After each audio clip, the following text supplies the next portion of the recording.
ICQ Podcast episode 352, Hubs, Clubs and Virtual Meeting USA Style and Gateways on the Air events.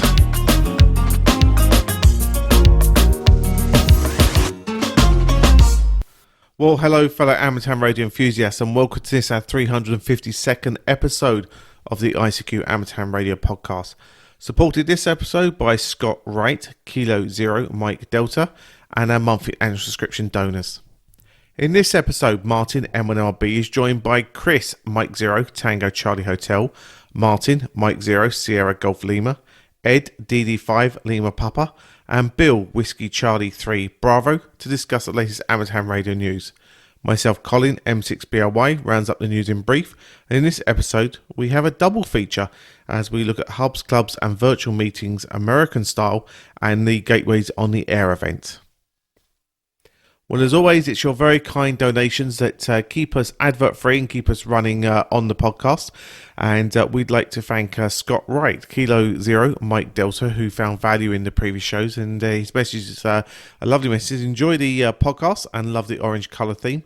I know Frank, Kilo 4 Foxtrot Mike Hotel, very well, and we're working on a project together at the moment. I must say, I've listened to ICQPodcast this morning as I drove to work. Hope Mrs. B is treating Martin well. Very 73s from Scott. So thanks, Scott, for being a donors episode, and thank you very much for that there. You can do what Scott did and our monthly subscription donors do. What they do is they find value in our show and they visit icqpodcast.com/donate and they translate that value they found in the show into a monetary value, pop it our way, and they say that keeps us advert free. So we'd like you to consider us for the next episode if you could be so kind.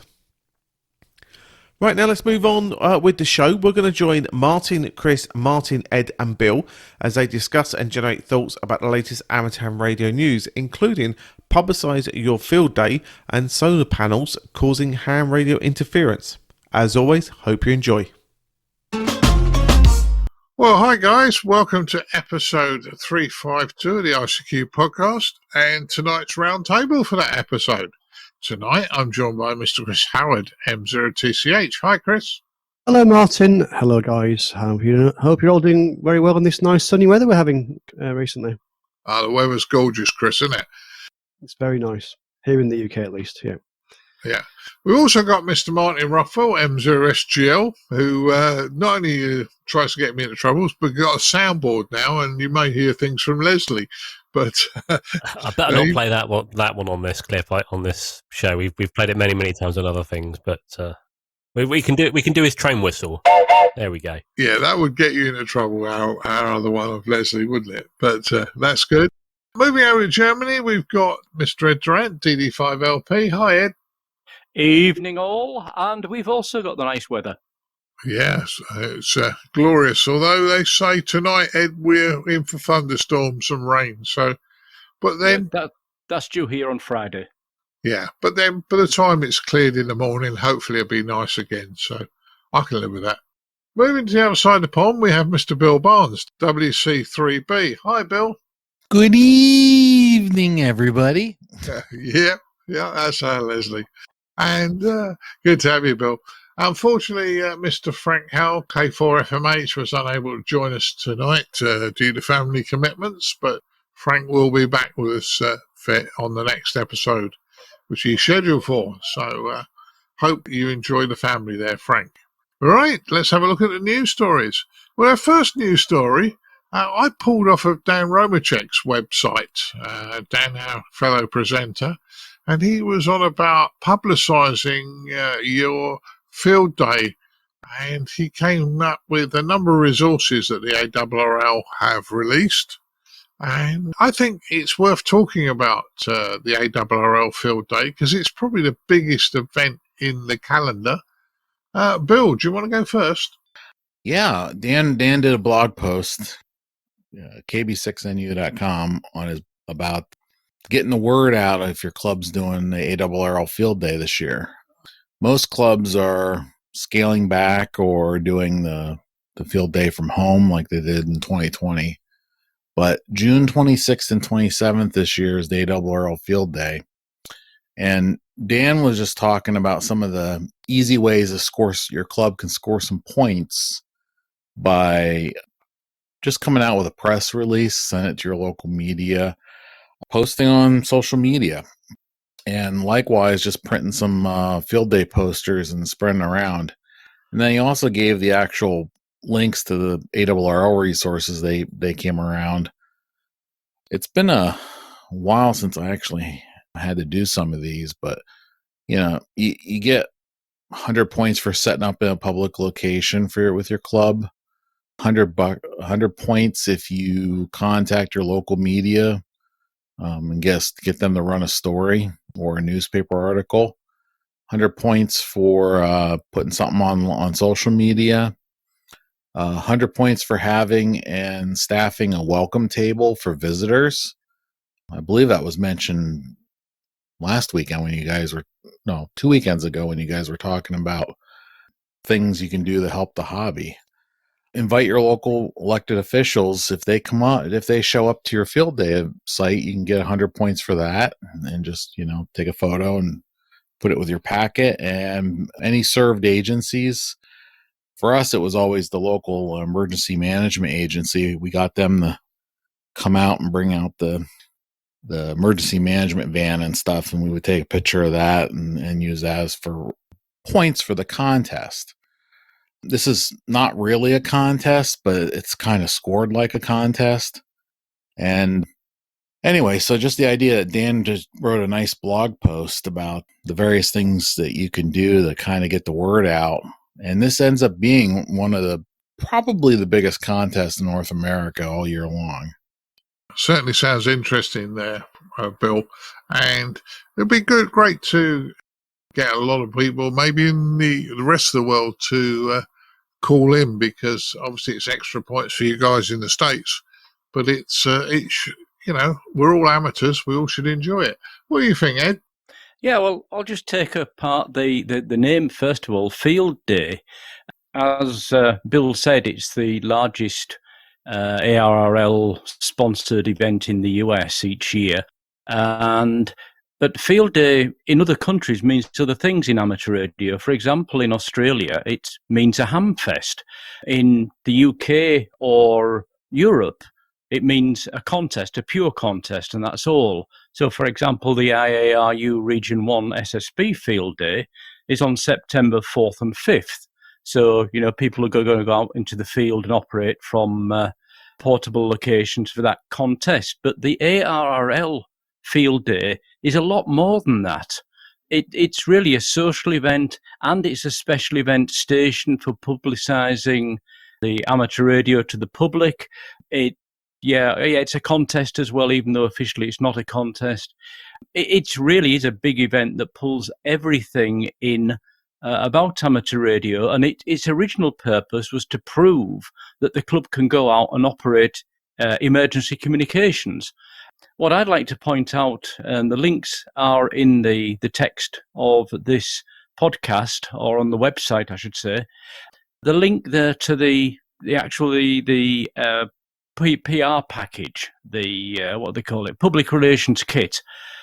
Yes, it's there for the field day, but what's actually in there and the suggestions of what you should do is very much relevant to any special event station. So if you're out representing your local library or something with amateur radio, a lot of the ideas in the public relations kit is applicable to that as well. So it's a very nicely written and clear document, and not just for the field day, I would say, and also not just for the US. There's some very good suggestions in there that would be valid in the UK, in Germany, and Australia as well. So well done on Dan for highlighting this, and well done the ARRL for producing the material. Fine, Ed. Well, I believe it was Bob in a Bits and NQ1R that's put this together, or certainly sent this out, because Bob's the public relations manager, I believe, although I could be wrong. I met Bob a few times, a real nice gentleman. Martin, we're obviously not in the States. Are you going to call in and try and work any of these stations? I know we call it field day, but in reality it's contest. I don't do contests. I'm not really interested in it. It's not my personal idea of fun, but hey, if other people want to get into that, then great. I'm interested that it says like public relations and outreach. And the only thing I'll say to this is if you're doing publicity at field day, please don't just sit in the corner with your back to the public, operating SSB or CW, shouting 59, CQ59 next. As I said in our RSGB feature, I think it went out last episode, show the public what amateur radio can do. Show them the fun side, not just contest. Show them, SSTV, show them DMR, show them, anything else that you can show them home-built stuff. So show them something you're working on, not just shouting the same repetitive stuff, because the public are going to see that. They're going to get bored and they're going to know, well, why do I want to get into that? If, however, this is in reality a contest and you want to take part in that contest for your points and your certificates or whatever else you might get at the end of it, fine. If that's what you want to do, great. But maybe if you're doing public relations and you're in the public eye and you're inviting officials along and you're inviting the public along, please just have someone else there doing something a little bit more engaging for the public to see. And then maybe if the public want to know what you're doing in the corner, then great, because it's the same sort of thing that we do when we do the JOTA stuff with the scouts. Yeah. We set up an SSB station, and then we will sit there and we will call and play CQ and things like that. But we're also giving the kids PMR 446 radios. They're off and they're having fun. They're running around the field. They're talking to each other. And there's one or two that come along. I want to know more. And it's them that you show them like your bigger station, your more powerful setup. So I'm not trying to upset anyone by saying that, but just treat it as it is. And please just don't pace us as people that just sit with our back to the public and call CQ59 next all the time, because that's not just what the hobby's about. Yeah, understood mine. Well, I Field Day in the States is more of a get-together, although there are points for all sorts of things, and some will take it more seriously than others. Exactly the same as when we do our SSB Field Day contest in the UK.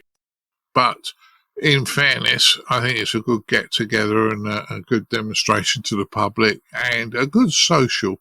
And we certainly have a social when we do it, don't we, Chris? I mean, in fairness, the serious contesters would be horrified to know that we stop for our evening meal. Hi. Well, yeah, I mean, this isn't quite. I mean, yeah, we're trying to equate what we call SSB Field Day, which is a contest in the UK, with this ARRL event, which technically I'm told isn't a contest, but sounds like it is really. But I think the difference is that there seems to be an encouragement to involve the public in the ARRL event, which I think is actually a really good idea, and maybe something we should think about doing here in the UK. So, SSB Field Day is an event for amateur radio people to get together either individually or as clubs and put on a station, work some, get some points, work some of the stations. We don't take it that seriously. Some clubs and people take it very seriously. We don't. But I'm wondering if perhaps we should be also thinking about taking up that model and learning from our friends across the pond. Maybe we should be actually inviting in the wider community to get involved and see what's going on, and actually, as Dan is suggesting in his blog post, actually publicize it and get people involved from outside and get them to see what's going on. Not something I've really thought about over here before. Yeah, I think we need to go through the documents here, Chris, and we see if we can put anything extra together to do that. Interestingly enough, we and this is really dropping the cynic, Chris, I don't know, are we doing the Practical Wireless contest on the 13th of June? I would say no, because it's next weekend. No, it's not. It's 2 weekends away. Far too late to leave it, I'm afraid. So I would suggest, and also the coronavirus restrictions are still on to a degree, and I'm not sure what the rules are about that. So it's probably all right, but I guess I think we let it far too late this year, to be fair. So I'm probably going to say no, unless you want to do it. In which case, there's no reason why we don't have to. I'm thinking with the coronavirus restrictions, although they're being lifted in the UK, I think we should be sensible. They're not fully released until. Can I just jump in there and say that's a pound in the pot for each of you for mentioning the C word? Right. I started it, to be fair, but okay. It's all right. We'll put it on Leslie's account. Okay. So there's contests. SSB Field Day we do. You do. The Americans have their Field Day. Sounds great fun. My book. And so let's hope everybody just enjoys themselves, which is the most important thing. Now, the SRAL is holding a webinar for young people. Now, I didn't know who the SRAL were, but I believe it's Finland's Amateur Radio Society, possibly the same as the ARRL or RSGB. And they're holding this webinar to find out more about what young people want, how to get them into the hobby and those sort of things. So once again, we do loads of these. People are trying. I know we got very, surveyed out, but this is a webinar. What do you think, Mine? I like it, actually. I mean, there's not much information. I was just trying to find out what SRAL is, something like Amateur Radio League or something like that it's got to be, but I can't find any information immediately to hand. It recognises the importance of attracting young people to the amateur radio as part of their promotional work. They're holding a webinar on youth activities. Anything that promotes the hobby to anyone has got to be a good thing. The fact that it's trying to attract young people to the hobby, even better, because let's face it, without younger people coming into the hobby is just getting older and older and older, and eventually will die off. So anything that can promote it in a good light has got to be a good thing as far as I'm concerned. Yeah, I agree with you. And the thing is, though, that if you talk to, say, the amateur radio dealers, they're not very excited about the youngsters coming into the hobby because they don't have the money to spend. It's like when you're getting sort of midlife and the youngsters Absolutely. have flown the nest. That's where people who've got the money to buy the big expensive rigs. But you know what? There should be enough for the youngsters to get excited and come into the hobby, and we should be listening to them, I believe. Chris, what's your thoughts? Well, I mean, someone that's young now hasn't got any money. Possibly, I've got less disposable cash to play with. It's only a temporary thing. It's certainly something that's going to be, as they grow older, they may well build in the hobby and get to that position. So it's definitely worth the long-term investment, shall we say, in you say dealers getting involved, because it may be, like say today haven't got the money, but they may have in the future. So, but no, I think this is a great idea. Anything, try different things out. I think that's a theme, isn't it? Really, if something doesn't work, try something else. So yeah, absolutely. If an online webinar works, brilliant. Keep doing it. If it doesn't work, well, at least you tried it. So no, absolutely. Whatever people can do to try to get people involved, that's all for the good. And by the way, SRAL is in Finnish, but I have been to Finland. Finnish is the language of Finnish is Suomi, so I think it's Swarman. Just googling it now actually, and then something very long in Finnish. So the S is Swam, which is it's something like Swarman Radio Amateur League. Actually, like SRAL.fi is the website. It's Finnish Amateur Radio League. So I guess where that come from, the rough translation of it. There you go. Yeah, that's great. Ed, what's your thoughts? Yeah, just confirming, SRAL is the National Society in Finland. And I wondered whether the S was Suomi, going back to my stamp collecting days, because the Finnish stamps always had Suomi written across the top of it. That's probably pronounced wrong. It's the same thing, Ed, yeah, absolutely, yeah. Yeah. So, and not to be mixed up, as I've done in the past, with SARL, which is the South African Radio League. This is SRAL. Yeah. The key point I read into this small amount of text that we have is that this webinar is actually being organised by the youth team from the SRAL with help from marketing.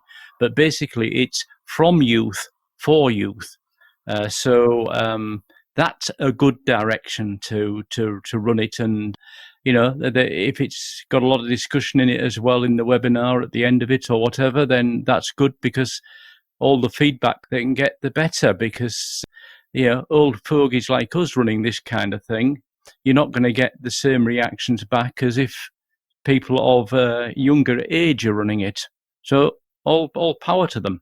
Correct. Power to their elbow. So, last words on this one, Bill. I know you're not your side of the pond, but there should be some interesting things in here. Yeah, there is a lot of interesting stuff in there. Just to answer Martin's question, I did find their About Us section in there and ran through the translator. The union was founded in 1921, and they currently have 3,500 members. And when you look at the services they offer to the members, it's exactly the kinds of stuff that you hear for most of the other national societies, including being a member of the International Amateur Radio Union and the Nordic Cooperation Organization. That's working with the neighbors, which it's always good to work with the neighbors. Nordic. And then likewise with the actual webinar coming up, the interesting thing to me is they're looking at youth activities in Finland and internationally. So I always think that's a good outreach thing as well. Yeah, that's good, Bill. That's super fine on that one. Yeah, just looking forward. This event takes place on June the 10th at 6 p.m. The webinar. So if anybody wants to try and get into it, 6 p.m. local time, I would suggest. So you may have to work it out, but 6 p.m. local time. Okay, Ed, I'm gonna get you to do the next one because you've had some things discussion on this, and you also live in Germany. But the German Federal Network Agency has taken action against solar panel optimizers that have been causing interference to radio. Now, this is pretty damn good that a government agency's got the teeth to be able to do something, isn't it? Yeah, well, in Germany, the Bundesnetzagentur, which is shortened to BNetzA, is the regulator for all radio communications, and they are actually a government department. So, yes, they have the teeth to do things. And in this particular case, they published their official Amtsblatt, so that's the office report number 9, and it refers to a company called Solar Edge that are an international company. They're not a German company, but they sell through their distributors in Germany and throughout Europe. And basically the electrical processing or electrical quality improving electronics that you have between a solar panel and the batteries or into the grid, a thing called an optimizer. They produce a range of these, and these have been tested by BNetzA and found to be emitting far too much radio interference. And they have taken firm action against them. The company and the distributors have been given 4 weeks to fix the problem or remove them from market. If they do not do that, they will be stopped from trading in Germany. And this is based on the EU directive that actually specifies what level of interference is allowed from electronics. Unfortunately, this action from BNetzA, they only have jurisdiction over Germany. However, they are passing this information on to all other EU countries, requesting that the regulators in those countries take the same or similar action against this company, Solar Edge. So that is actually a really strong statement from them. It's something that as amateurs we've been saying for some time, that solar installations are noisy or can be noisy if they're not done correctly. And interestingly enough, this report from Veron, which is the Dutch Amateur Radio Society, who actually simply accessed and translated the German official document, added to it that recent tests that have been done have shown that 75% of all investigated solar panel installations and 25% of all investigated LED lighting installations do not meet the EU emission requirements. And the hope is that more action will be taken against these offending devices to stop them being sold. And I don't know what can be done about existing ones that are already installed, whether action can be taken there against the current installation to say they have to be repaired or removed. I suspect not, so therefore it's at least stopping more and more and more of this interference coming along, hopefully.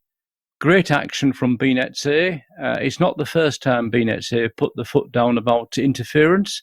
In Germany, we do pay a license fee still, and the service we get as amateurs from BNetC is very good, actually. They're represented at Friedrichshafen. They're there to chat to, and there's an awful lot of the people in the part that actually control the amateur radio side are actually radio hams themselves, so that might be part of the reason. But good on a government department for doing the right thing. Let's hope the other EU states follow their example. Yeah, I'm pleased that they've got the teeth to be able to do that. Let's hope Ofcom look at this as well. Chris, what's your thoughts? Well, yeah, I mean, agree with everything we just said, really. I mean, it's good that we've actually got a regulator doing something to sort out some RF issues. I'm not sure that happens that often, being such controversial now over here. So, no, it's good that they're actually got some teeth and they're threatening to take some proper action, which is to, like you say, they've actually taken them off the market. So, I'm still not quite sure what a solar optimizer does. Solar panel optimizer, I presume it's some kind of controlling device. But yeah, it's good to see they're actually doing something anyway. Yeah, I think it's the controller, or another word for the controller, but there's lots of other pieces of electronics behind the panels, batteries for charging the batteries, and then also putting some back into the grid. So if you're selling the electricity back into the grid, so it's the box that does the heart, I think, of what goes on.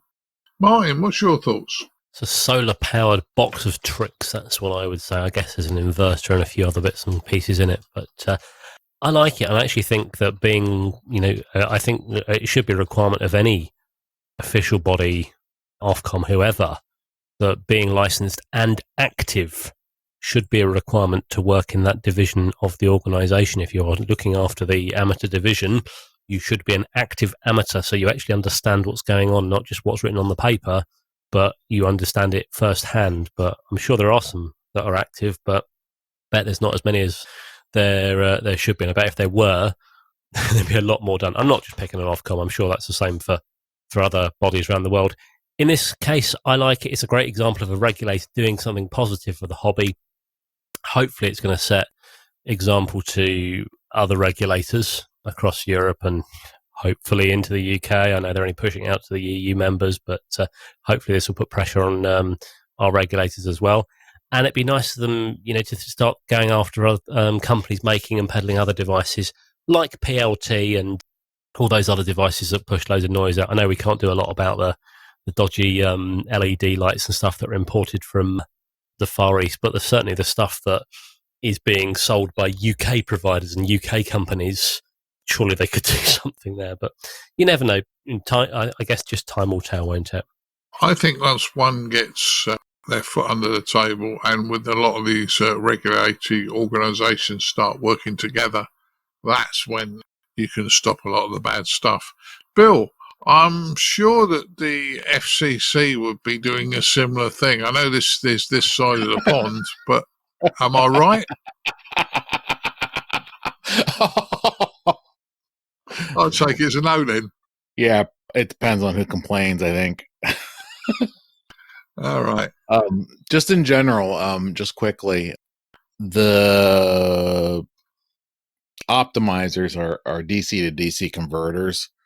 So instead of tying a whole bunch of panels together, either in series or in parallel to get to a particular voltage that you're looking for and then do an inverter, they put these modules on each panel. So each panel uses the MPPT, maximum power point. Basically, it sets your DC voltage where it needs to be, and then all the panels can then go into the inverters that way. It's just a different way of organizing the panels so that if you have a panel go out, it doesn't really affect the array as much. I'm actually dreading this a little bit. We have a large solar panel project going on about 5 miles away. They're going to put in a massive, they're going to take a regular agricultural farm and they're going to put in a massive solar panel system. So I'll let you know if I get any interference, because it's a quiet S3 here on HF right now, and that's because of all the junk in the neighborhood that people buy that plug in with the wall warts. So I'll let you know how bad if I start getting inverter hash or the other kinds of interference you see from solar panels, I'm probably far away enough. I hope. I'll let you know. Well, Bill, I may be, and I hope not, welcoming you to the VHF, UHF community if you do get too much hash. But it is a shame. There is a lot of noise out there at the moment on the bands. Yeah, let's hope they get that sorted. Right, moving on. We're international today. We're all over the show. The Netherlands. Veron, the National Society in the Netherlands, has put out a bit of information for us. I read this and it says use of radio handheld microphones while mobile. And I thought, all right, yeah, you shouldn't use them, blah, blah, blah. But it wasn't 100% clear. Yeah, we all know that hands-free is the safer option. And in fairness, in a vehicle, it's a far more pleasant way of operating. Ed, I'll let you go first on this one again. What's your thoughts? Yeah, well, I read through the article and the link website, and to me, what they seem to be saying is that they've highlighted areas in the law and examples of where it's clear you're not supposed to use a handheld microphone. However, there is also things in the law to allow the use of microphone or handheld microphones effectively in ambulances and police cars and things. And that's sort of referred to as a switch on a wire.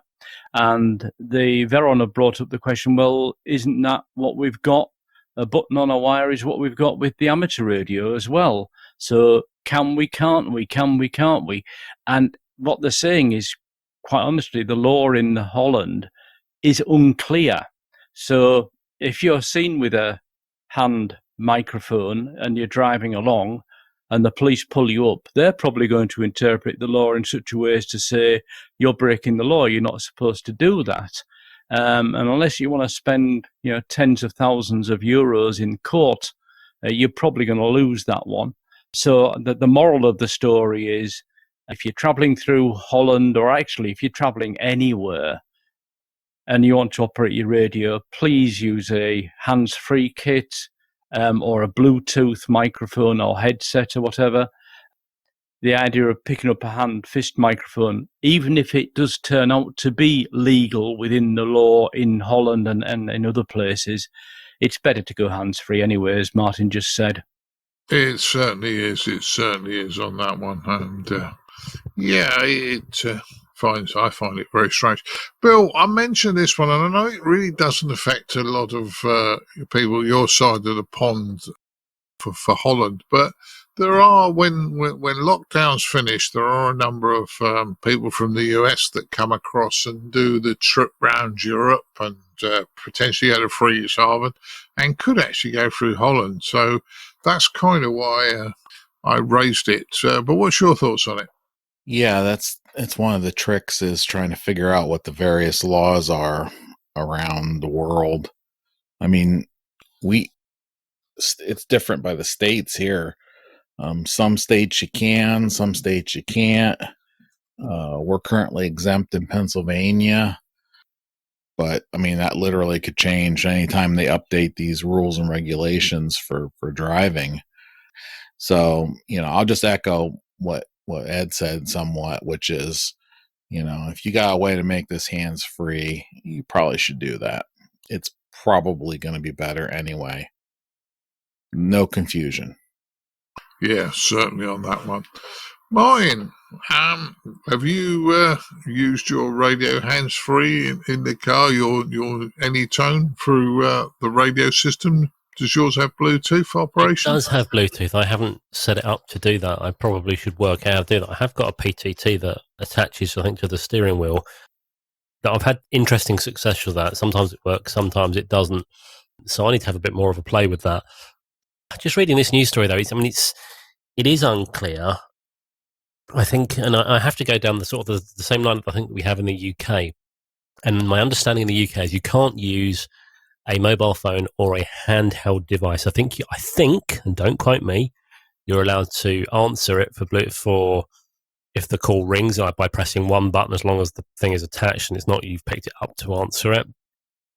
And I believe it is still legal to use either a handheld radio or at least a microphone for it.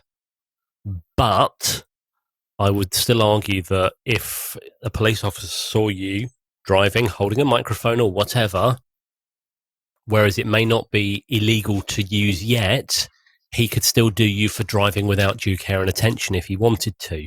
And I would argue that's the same for anywhere in the rest of the world. So the common sense thing is, don't use a microphone when you're driving. Just if you're going to talk when you're driving, put it on a Bluetooth, put it on a hands-free kit. They are not expensive. It's cheaper than the fine that you're going to get, and it's cheaper than anything else that could happen. I do, however, wonder why we still look at things like this. And the other thing that I would still argue against this, why isn't it illegal to smoke? You will drop a microphone in your car in the event that you need to have both hands on the steering wheel. You're not going to drop a lit cigarette, and if you do drop it, what are you concentrating on, the road or the red hot thing that's about to burn your bits? Hear, hear. Yeah, very good point, Mike. Very good point. Well, when we had the club and it was open on a Monday night and quite a few other times, Chris and I used to natter as Chris went one way and I went the other, and we'd natter to each other on the radio going home. And I still think that Chris has got a secret camera in my car, because he always used to pass it back to me when I was using a fist mic when I was just approaching a big roundabout. Didn't you, Chris? I certainly did. And have you not found the camera? I actually got a new car now, so that's not going to work anymore, is it? Oh, damn. No, I mean, this article is not very clear. I think it may be because it's written in Dutch and it's gone through a translator, which doesn't really help. It seems to talk about the law and having a speaking key, whether that means a microphone or a PTT or I don't know. That's probably going to be Google Translate, not quite. So maybe it's either going to be a microphone or a PTT, or possibly Google Translate didn't quite know what the right word was and put speaking key rather than whatever it really means. So it's not very clear. It's not very clear what that means from this translation from Dutch. But I think, as the other guys have said, being a bit more, kind of sensible about it, it does make sense to not be holding a microphone while driving. I'm not a lawyer. I'm not sure. I know the law's changed over here recently about using a phone while driving. It used to be you weren't allowed to use a telephone while driving, but that law was written many years ago and it was written before the times of smartphones, iPhones and Android phones, when we can now use email and take photographs and look at Twitter and Facebook and what else on there. So I think the law has recently been changed to update it to now say use those features as well. But I don't know. I'm not a lawyer. But so the answer is try to avoid using your phone or your radio while driving. I think though that in the UK here, I don't think it's illegal to use the radio per se. I don't think it's covered by the mobile phone laws, because I'm pretty certain that the laws around mobile phones state specific frequencies that relate to that particular service. Again, don't quote me on that. I'm not a lawyer. Do your own research. Big caveat there. But that's what I think is the case. But as Martin Rothwell was just saying, if they don't catch you on that particular law, they might do you for driving without due care and attention or something else. So, there's always another way of getting you. So, let's be sensible about this. Hands-free is always going to be better. Both hands on the wheel lets you're far more in control of your vehicle than you would be with one hand on the microphone and one hand trying to drive. So, and change gear and all those sorts of things. So, there you go. Yeah, well, you're damn right. And just a few things I know about. Certainly in Ireland, they allocate the frequencies that you're not allowed to use, devices on certain frequencies, which are the cellular frequencies. So even if you're using what we loosely call a network radio, which is a phone that looks like a radio, you're not allowed to use one of those while you're driving in Ireland, unless it's hands-free. And if anybody is interested, I'm sure I've published it at least once up on the ICQ website. It might be a bit difficult to find now because it was years ago. But if anybody wants a copy of what I did, I made a very, very simple hands-free operation device. And it's one resistor, two capacitors, a switch, and a computer microphone. And then you interface it to whatever plug you want to plug into your radio. And it really is as cheap as that. One resistor, two capacitors, a switch, and a computer microphone that you put up on the headlining somewhere. Works very, very well for pennies. You don't have to go and spend a fortune.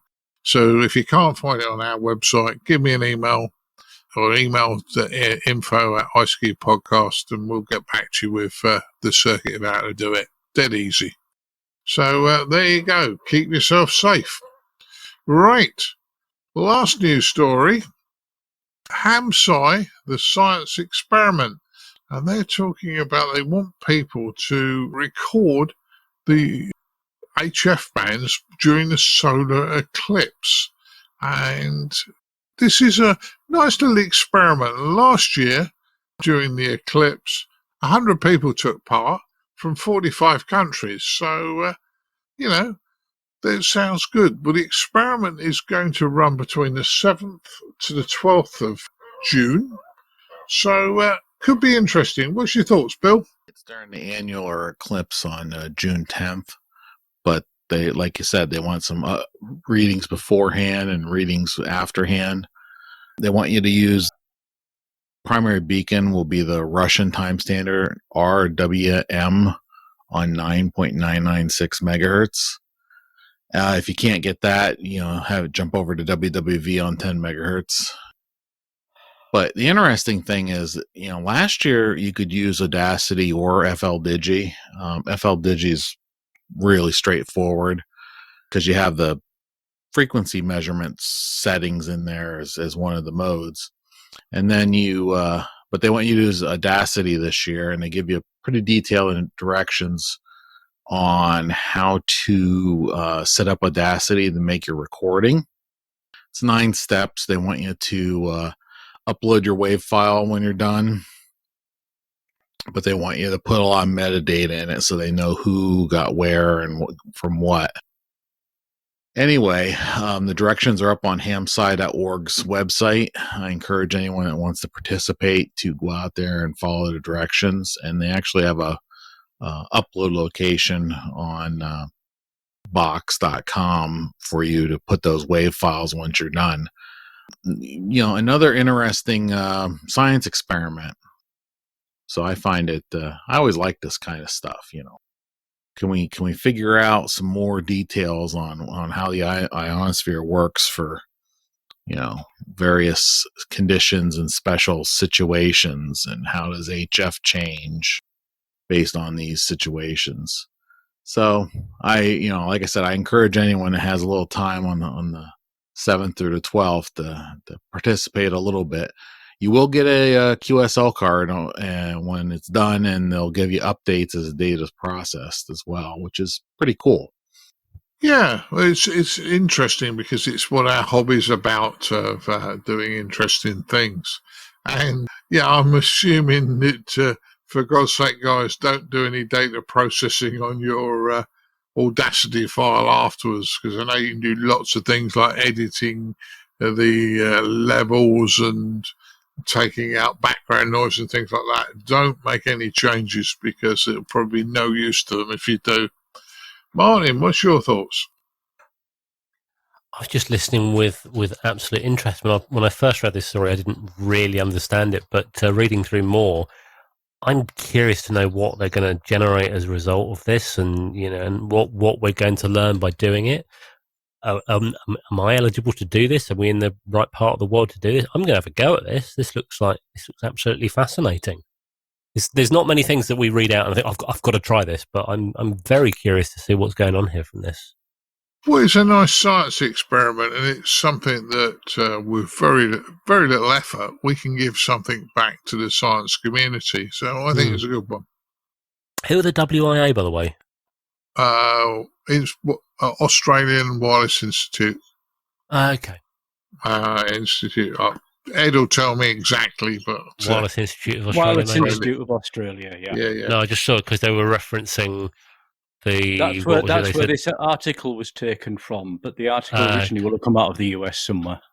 Yeah. Okay, because They it's just repeated it. referencing the Arctic, which I think is the north. Yep. Which is why I just got confused. Yeah, on June 10th, it's not.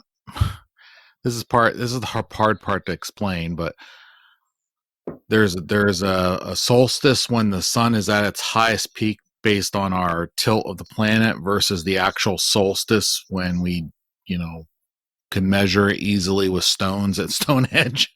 So the 10th is the date, but the longest day is not until the 20th. Okay. It does the same thing in December, by the way. At least where at the latitude I'm at, the actual shortest day is at 21st of December, but like around December 11th or 12th is usually the day when the nighttime occurs the earliest. Or something. It's a weird thing to do with the angles and the rotation and tilt of the planet. I used to remember all this stuff like 30 years ago, but I can't recall it right this second. Yeah, well, the one that got me, I was talking to Phil Heckingbottom this morning, VK6ADF, and he was saying, you guys going into summer? We're just going into winter. And he said, it'll be the shortest day soon. And I went, hang on a minute. And he said, well, our shortest day corresponds to your longest day. And Yep. that threw my mind. I mean, it's obvious when somebody says it, but it threw my mind for a minute. It really did. If you live in one hemisphere, you don't always equate to what goes on in the other one. Yeah. The one thing that really blows my mind about that, Go on. and that's that they have Christmas in the middle of summer. My mind can't process that. Yep. Christmas roast on the beach. Yeah, exactly. Barbecue. I don't get it. Been there, done that. How do the reindeers arrive in the snow on Christmas Day on the beach? Yeah. I celebrate Christmas one year at St. Augustine's Beach. They also have Yuletide in June or July. I can't remember which one it is, but yeah. So they actually have a sort of a pseudo Christmas festival in the middle of winter, which is June, July time frame. Maybe it's July, August, whatever. All right. That's interesting. Chris, what's your thoughts? Yeah, my thoughts are, if we can be helpful to researchers to by taking part in this, make a recording, it doesn't sound too difficult to do. Then I can, if it's crowdsourced data. Looking at the article, it talks about the last time this was done. I think last year there was 100 people who took part, and I'm guessing the more data they've got to play with, the more accurate the results are going to be. So I think, and the more useful the results are going to be. So I think it's definitely worth a go if you've got the equipment. I'm sure most of us have, just a PC and some sort of interface to a radio. Then why not? And I think you could be really useful and help the community. Yeah, certainly on that one. I think that's a good one. Ed, last words on this one? Yeah, just to answer the other Martin's question, yes, you can take part. They're looking for people to take part everywhere. You don't have to be underneath the path of the eclipse. So they want relative data. These are the people that are affected by the eclipse as it went over. These people weren't under the eclipse, so they want all the data from other parts of the world, including from Australia and from Europe and everywhere else where we won't see the full eclipse anyway. And the other thing is HamSCI, can't pronounce it, HamSCI anyway. Behind that is Nathaniel Frizzell, W2NAF, or he's one of the leaders of it. And he's just received an award recently for his work on that. But the other point I want to make is that if we do help with this, it's a good way of promoting amateur radio and the value of amateur radio into the science community. It's something that we can easily do, and the more people that do it, the better. Let's see if we can get 200 people, not 100 people this time, and it'll raise the respect that the scientists already have for amateur radio enthusiasts a bit higher. The more we help them, the more we'll get heard about, and written about in the reports and everything else. It's all good promotion for amateur radio. Yeah, I agree with you totally, Ed. All promotion is good promotion. One more thing. Yeah, go for it, Bill. I forgot to mention that it's an annular eclipse, which that is where the apparent size of the moon is smaller than the sun. That's when you look at the eclipse, you actually have a ring around the moon, a very bright ring with a very small, a visibly smaller disk of the moon. And once again, that's all because of angles and where we are in the in the tilt. Well, I'm going to throw one in off the top of my head. Guys, I know you're not stupid, but don't look directly at the sun with a telescope or anything like that. And if, I wouldn't even look directly at it without shielding your eyes somehow. You don't want to ruin your eyesight. That's all I'm going to say on that one. As I say, I know you're not stupid, but there will be a temptation for somebody to get a telescope or a pair of binoculars, I'm sure. Right, well, concludes our news stories, and some interesting ones there. Something to provoke other thoughts. Let's find out what the boys have been up to. Working along my list. Chris, what have you been up to in the hobby since we last spoke? Well, and I think Leslie might have mentioned this on the previous episode. I think he was preparing for it. He did a great talk for the club, for the Sutton and Cheam Club, on the new EMF regulations. Been very well received. It's up on YouTube. If anyone wants to search for it, you can just do a search for Sutton and Cheam EMF or something like that, RF assessment, I think it is, something like that, and you'll find the video. Did a great presentation there, and I'm sure a lot of the guys found it really useful. So that was good. That was a couple of weeks ago. I listened on Monday. It was a bank holiday over here, public holiday on Monday, just gone, and there was a contact with the ISS. I was actually up in Huddersfield at the time, so I was there with the family. So they were all listening to the ISS contact with a school in France. Unfortunately, it was in French. None of us speak French, but it was still pretty cool to hear an astronaut talking on a handheld radio as it was coming over. So that was good. And just the usual smattering of contacts on HF. So, that's been about it for me, Martin, last few weeks. Yeah, well, I know you've been back to work, and there's a lot going on. Unfortunately, I've not been able to spend as much time on the talk group, on the ICQPodcast talk group, because it's a bit difficult in the office. When you're working from home, you can just, when you've got a few minutes to spare, you can just jump on the radio and have a chat. But unfortunately, when you're in the office, it's not quite so easy, unfortunately. So anybody that's been listening out for me on there, I'm afraid that's the reason why I've not been quite so active on the talk group. Yeah, I know what it's like, because I'm having to start to do a fair amount of work these days. I've been playing radio for the last 9 months, and now they want me to work. Not fair, is it?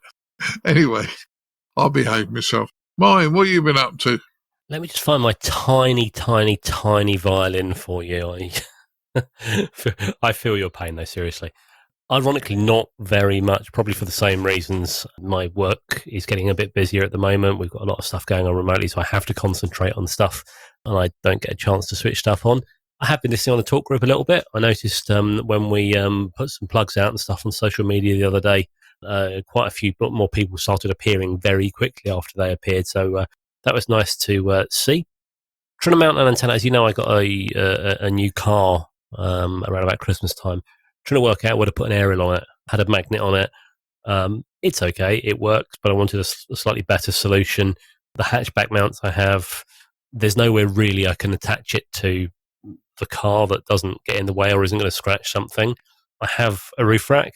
The mount I have is the roof rack bars are actually wider than the mount, so I need to get some longer bolts. But when I get that should be up and running again, so that's all good.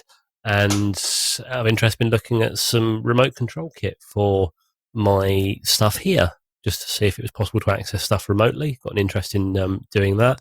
It's easier said than done. I know some of the new ICOM radios and things have Ethernet ports on the back, and you just plug them in, install their software, and away you go. Mine doesn't do that. My new radio, I can probably run it through a Windows PC if I buy the software. My VHF UHF radio certainly doesn't, but it does look like there are some off-the-shelf remote rig solutions that seem to be based on a Raspberry Pi, but they are stupidly expensive for what they are. So I'm kind of hoping I might be able to build something a lot cheaper for like the cost of a Raspberry Pi and a few components rather than a ready-made box. But that's something that I'm researching, but I haven't got very far with that because it's sort of researching during the few minutes downtime I get between work and childcare. Well, I'm sure Chris is up for this like I am. We can always come around and drill a hole in your roof, Martin. Yeah, like yeah, I'll get the Yeah, drill I thought ready, you Martin. might It's say fine. Yeah, yeah. Yeah, I thought you might say that. Yeah. Tell you what, show me how to do it on your car, and then we'll do it to mine. Yeah, It's not my car, it's Mrs. B's car. You're not allowed Mine's to got, touch that you're one. not and that mine's brave, got yeah? a glass roof, I'm afraid, so he's not can't do it on mine, I'm afraid. Sorry. Oh, it's easier to punch a hole through a glass roof, Chris. Just okay. just a little tap with a hammer, it'll be fine. No, I've got a glass drill. Ah, there A you drill go. bit that'll drill through glass. It's a good ground plan, though, isn't it? Oh, you stick a bit of tape on the inside. Ooh, Sticky tape. sorry, we're not being serious. Ought to behave. Okay. Ed, what have you been up to since we last spoke? Yeah, well, just coming back on Martin's question about remote control to give him something and possibly the listeners as well to have a look at. I've been using for remote control a program called Pocket RxTX, so POCKET RxTX. It's actually for Android. So the control head, if you like, has to be an Android phone or tablet. So that's what you'd be remote controlling from. The server portion can run on either Windows or on Linux. And yes, Raspberry Pi I've had working as well. And then there's a whole range of different radios that are supported. And if the radio isn't there that you want supporting, you can actually write the configuration file yourself. So biggest thing about this is if you want the pro version, i.e. no adverts in the Android program, it'll cost you £5, €5, $5. Everything else is free. So I should have to have a look at that. It's getting the interface into the Icon radio that I need to worry about as well. right, CIV interface. Has CIV. And audio. Yep. It doesn't Then have audio, so I'd need a sound card or something on it. Yeah, anyway, let's take it offline here, but I've done that kind of thing, and actually that leads very nicely into the other stuff that I've been doing this month, which is I actually treated myself to a new radio. I have been using a Xiegu, the Chinese X108G for my SOTA Summit Works for quite a long time, and I've had a few problems with it. Fixed the problems and made more problems in fixing the first problems, and I decided to buy its replacement, which is another Xiegu, but a G90, and you've probably heard about this on YouTube and various places and other podcasts. It is a world ahead of what the X108 was. It's still a 20-watt HF rig, so top band through 10 meters, but it's now an SDR is the G90, and it's got a built-in automatic antenna tuner, and all kinds of different things. Think of it perhaps like an IC703, but shrunk down so it's portable sized and about a quarter of the price or a third of the price. So, yeah, I'm very happy with it, but it's taken a bit of getting used to because there's so many other features. And one of the things I'm doing is customizing the configuration file for Pocket RxTX for the G90. I already wrote a file for that. So some people listening to this might even be using it, but as I didn't have the actual radio until now, I haven't been able to check it out and fine tune it and everything else. So that's mainly what I've been doing this month. I've been on the HF bands from home. They've been up and down all month. I've also occasionally managed to get onto the talk group, onto the ICQPodcast talk group and talk to a few people. But yeah, that's about it. New rig. Haven't actually got it out onto a summit yet. That's maybe in about a week's time if the weather stays okay. So quite a few things. Back to you, Martin. Yeah, sounds good. Sounds good. And as I say, yeah, I still like my Icon 703. Doesn't get used as often as it ought, but I still like it. So, Bill, what have you been playing with? Very little this month. It's been quite a busy month with a lot of things going on. I did give a club talk for the Columbia Montour Amateur Radio Club locally on Zoom back in May on Summits on the Air. That generated a lot of interest. Got a couple back and forth emails with folks afterwards, so that's always a good sign. Likewise, aside from that, my Flex is stable with the current software version that they gave right around the time that actually I think I installed it the day of the last recording. So it's been stable all month. And as far as, on the air stuff, all I've been doing is chasing soda stations as some of the days got nice. So folks were getting up on hilltops around here. And so that's about it. Well, sounds like you've been having fun anyway, Bill, so that's good. Well, what have I been up to? Well, some of it's the same old boring stuff. Yeah, I've been working on our talk group still. And as we mentioned last episode, the Fusion is up and running. Wires F, not Wires X.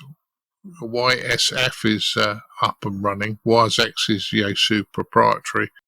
And without some extra hardware and financial cost, well, that won't happen for a few months possibly. The same as D-Star. D-Star is starting to look as though we're going to take place on it, but there is a cost and a time implication to that one. At the moment, you do have Fusion and Brandmeister and NXDN working, and it seems to be going quite well. What else have I done? Well, I decided to do a bit of HF at the weekend. I got my Bitex 40 out, and I went to go live, and the PA went into oscillation. I'm sure it's PA went into oscillation because when I set it up, you had to set it up, and I set it up quite hot. And I think the thing is, once you're off a dummy load onto a proper aerial where the SWR is not 1-to-1, it just tips it into oscillation. So I've got to back the drive back a bit, and I think that'll work. I also had a moment of weakness. I bitched for years about my ICOM ID 880 as having a problem and never being able to get it fixed, and it's been in the bottom of the junk room for years. And I thought over the bank holiday, I'll just get it out and have another look. So I've got it out. I've had another look. I think I've determined where roughly it is. I know when it went back to ICOM, they thought it was in the main unit. I actually think it's in the head unit. The control unit's got the intermittent. Be nice if I had another ID 880 head unit just to try. I mean, I don't want to keep one, but it'd be nice to have one if I try. And I'm going to look around eBay and see if anybody's selling one with blown PAs or something for parts. But I think it's the head unit is wrong on that, so I'll get that done. And also been playing with the Raspberry Pi 4, as much as that we talked about it putting out a signal on 125 megs. I decided to get a Raspberry Pi 4 because when we get the D-Star working, it made sense that I run it for a Raspberry Pi 4 and not a Raspberry Pi 3, purely for longevity and support reasons. So, apart from that, few bits and pieces I've done for Mrs. B, few little jobs, but nothing to really shout about. Oh, there was one other. I got a little radio come in from a guy who lives in a home next door to one of the railway stations I work at, and he came in. He said, "Martin, you like fiddling with things. Could you fix my radio?" And I went, "What's wrong with it?" He said, "Well, the on-off switch doesn't stay down." And it was a Sony of about 25 years old, broadcast radio, nothing special. And he was dead right. The switch had disintegrated, the plastic and metal. And Sony was phenomenally over-engineered switch. Sounds a bit horrible, but it looked okay. I drilled a small hole in his case, fitted a little toggle switch, and while I was at it, I replaced his telescopic error, one I've had in the junk box for years, and he was a very, very happy gentleman. So He said, "How much do I owe you?" I said, "I think I ought to owe you for giving it to me to do, because you gave me something I really enjoyed doing and a bit of pleasure for a few minutes." So that's what I've been up to. Right. As I say, I think we've all been fairly busy. Okay, I'd like to thank each and every one of you for joining me tonight. I'd like to thank you, Chris, M0TCH. Yeah, cheers, Martin. Another fun episode. Yeah, thanks for turning up. I'd like to thank Mr. Mike Rothwell, M0SGL, who didn't really get me into too much trouble this time. Just wait till we're off the air. You'll be in even more trouble. I usually am. Yeah. I'd like to thank Mr. Ed Durrant, DD5LP.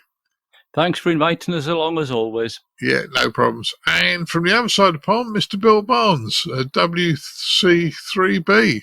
Yes, thanks for the invite as always. And of course, I do have the drill if you need it, Martin. Yeah, I'm sure. And Bill, I did hear one of your cherubs, and I know you've been trying to keep them quiet through the recording, and I did hear one very quickly before you muted.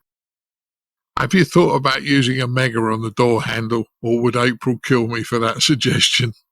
Yes. That's You've been watching too much Home Alone where Kevin rigged up the door handle. There's a lot of technical controls that are available that are logistically not possible. Yeah. I'm sure April would kill me for that one. So I think we'll keep it amongst the amateur fraternity. Anyway, thanks guys for joining me, and I'll say 73s to you all, and we'll continue with the podcast. 73. 73. Keep your amateur ham radio podcast advert free by donating less than a length of coax. Visit www.icqpodcast.com/donate now. For all the news, links and information, visit www.icqpodcast.com. Now it's time to have a look at the news in brief with me, Colin M6BOY. Finally, some potentially positive news regarding COVID-19. We've got a special event station has been set up, and it's a special event station to pay tribute to the individuals who have worked tirelessly to help us through the pandemic, and obviously to think about those that have suffered from the disease, and also obviously the virus that has taken some of the silent keys along the way with them. So there's a special event call station available, Tango Mike 57, Charlie Oscar Victor, and it's going to be up and running from the 15th to the 29th of June. Look out for operators Dennis, Foxtrot 1, Papa Hotel Bravo, Jean-Jacques, Foxtrot 4, Hotel Echo India, Sebastian, Foxtrot 5, Bravo Quebec Uniform, Michelle, Foxtrot 5, Papa Golf, Pascal, Foxtrot 5, Tango Lima Zulu, and Andre, Foxtrot 6, Bravo Golf Hotel. QSLs will be printed in July and August. We'll put a link on the ICQ Podcast webpage where you can make sure you put that in your diary and join and take event from there. Well, we have a couple of new members onto the IARU, as members have voted to admit the Bahrainian Amateur Radio Society and also the Amateur Radio Union of the Kyrgyzstan Republic or Kyrgyzstan to their membership. So the Bahrainian group was formed in July 2020, and as of recently, they have 15 members out of a total of 88 licensed in the country. And in Kyrgyzstan, they were formed back in 2013.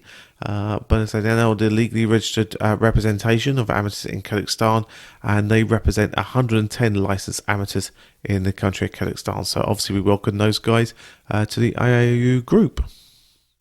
Right, now it's over to our features episode. We've got a double features episode. We're going to start off with the Gateways on the Air event, which is coming up in a few weeks' time, and then we're moving over to a discussion about hubs, clubs and virtual meetings USA style. As always, hope you enjoy.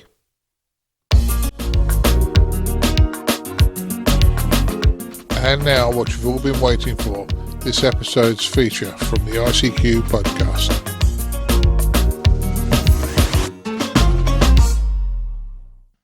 Well, hi guys, for this feature, I'm really pleased to talk to Oscar, to Echo 1 HWE. Hi Oscar. Hi there, Martin. Yeah, good to have you. Now, we often on the podcast say, tell us what you're up to. And we have a mantra which says, by amateurs for amateurs. And Oscar's come back to me and said, hey, I'm doing an event in the next few days and I'd like to get it publicised. So we decided to have a chat and we brought Oscar along. So Oscar, tell us what you're doing. Yeah, thank you, Mark. So what we're doing is an event called Gateways on the Air, or GOTA, and it pays homage to SOTA, BOTA, IOTA, and basically what it is we're encouraging RF communications through portable and mobile activity for a network of connected simplex gateways, which we're going to have accessible for all licensed amateurs via a range of multi-mode connections. So the event all kicks off on Saturday, the 12th of June. It runs for an 8-day period of QSO activity until the 20th of June. And we're just encouraging people to use these little unknown entities called simplex gateways, which not many people know about. They're little gems out there in the community. And we just want to get, for 8 days, people on the air making QSOs and just getting the bands alive. Yeah, that sounds very commendable. And equally, there's a lot of things that us amateurs are doing that other amateurs are not aware of. So publicising things like gateways that will certainly help some of the new licensees who've probably only got a 2-metre handheld. It will certainly produce some interesting results, I think. So, yeah, I definitely agree. What we're trying to do is, promote, obviously, these simplex gateways out to the bigger amateur community, because not everybody's aware of them. And I think there's a real gap in the market because not everyone's in range of a repeater, Martin. Sometimes there are black spots in repeater coverage, and these simplex gateways can sometimes, patch in the gaps, and they can still allow access to be connected to a network. So we're finding, we're getting a lot of interest from newly licensed stations who haven't really grown their equipment yet. They haven't got the big radios, they haven't got the antennas. And the great thing is, don't even need a radio potentially to take part as a chaser. You can even access our system via Echolink and All-Star, and even applications on mobile phones, which is absolutely fantastic. So it's a broad spectrum of getting into this system. It isn't just exclusively RF. There is a big play on the digital aspect also. Yeah, well, at the risk of upsetting the guys of it's not real radio, it's fun. Communications, if we start to develop things and we start making more available to people, then they will invest in what I would call real radio. But there's nothing wrong with having fun. If you get fun doing this, I don't see why we shouldn't, Oscar. No, I definitely agree with you. And this is the great thing, there's a big play with what we're doing with the merger of digital and analog to work in synchronization. And, very kindly, the event is being hosted by the Freestar network. And if anyone doesn't know Freestar, they merge a mixture of analog connections through either gateways and repeaters with the All-Star backbone. And then they merge it in digitally to then be connected all over the world. And there's ways in through applications, through DMR, through D-Star, through WiresX Fusion. It doesn't matter how or what radio you've got or equipment. Every amateur in the world can get into this. And that's what I love about it. It's bringing the whole community together in one place. Let's be honest, there's so many modes out there. Everyone's spread out. And, it's nice to bring everyone together for one event over 8 days.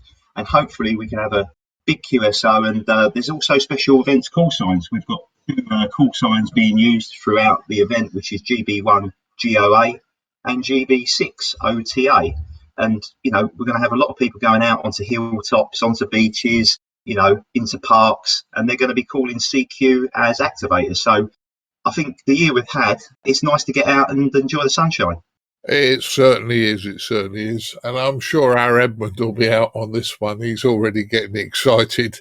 Yeah, it sounds like you're going to have a great fun. Now, this takes place in a few days' time after we've released, between the 12th and the 20th of June. It's a worldwide operation. So Oscar says, please take part. You have a website. Do you want to tell them more what they might find there and where it is? We can do that. So the website is gota.org.uk. So gota.org.uk is the URL. And on there, you'll see some more information with a link to qrz.com for special events call signs. So if you like to collect special events call signs, it'd be a good event to call in and try and work an activator somewhere using one of them. Or if you're just somebody who wants to take part and, just have a little listen.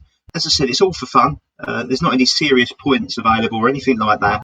It's, for people who want to dip their toe in the water, so to speak, who haven't experienced BOTA, SOTA, IOTA, kind of encouraging newbies on newly licensed stations to kind of get a bit of a taste for it and then obviously, try it out. And, we just want to thank, we've had some really great support reach out to us. We've got 2 radios actually as prizes. So the great thing is, if you want to take part, all you have to do is make one QSO with an activator somewhere and just go to the GoTo website, click on the link to log it, and then you'll be put into a prize draw to win one of 2 radios that have been kindly donated by Moonraker. So, yeah, it's a great fun event. There's a prize to be won, and we're looking forward to 8 days of increased activity via these simplex gateways. Sounds good to me. And what I was going to say to people when you mentioned it was, okay, you get points and you'd like to see things logged on your website. But guys, there are a couple of prizes. So, don't be shy. Have a bit of fun. You might win something, but you might win a piece of hardware. But I think you'll win more than a piece of hardware. I think you'll win a lot of enjoyment by taking part. And this is about getting people on the air and enjoying radio. And I'm not anti-contest, but at the weekends, the HF bands do seem to be full of contesters. This is just another way to communicate with people. So I'm looking forward to having a go at this one myself, Oscar. No, fantastic. And we're looking forward to having you call in. And, want to emphasise, it's definitely not, it's not a serious contest. It's more about having a meaningful QSO with an activator. And the activators will be going out.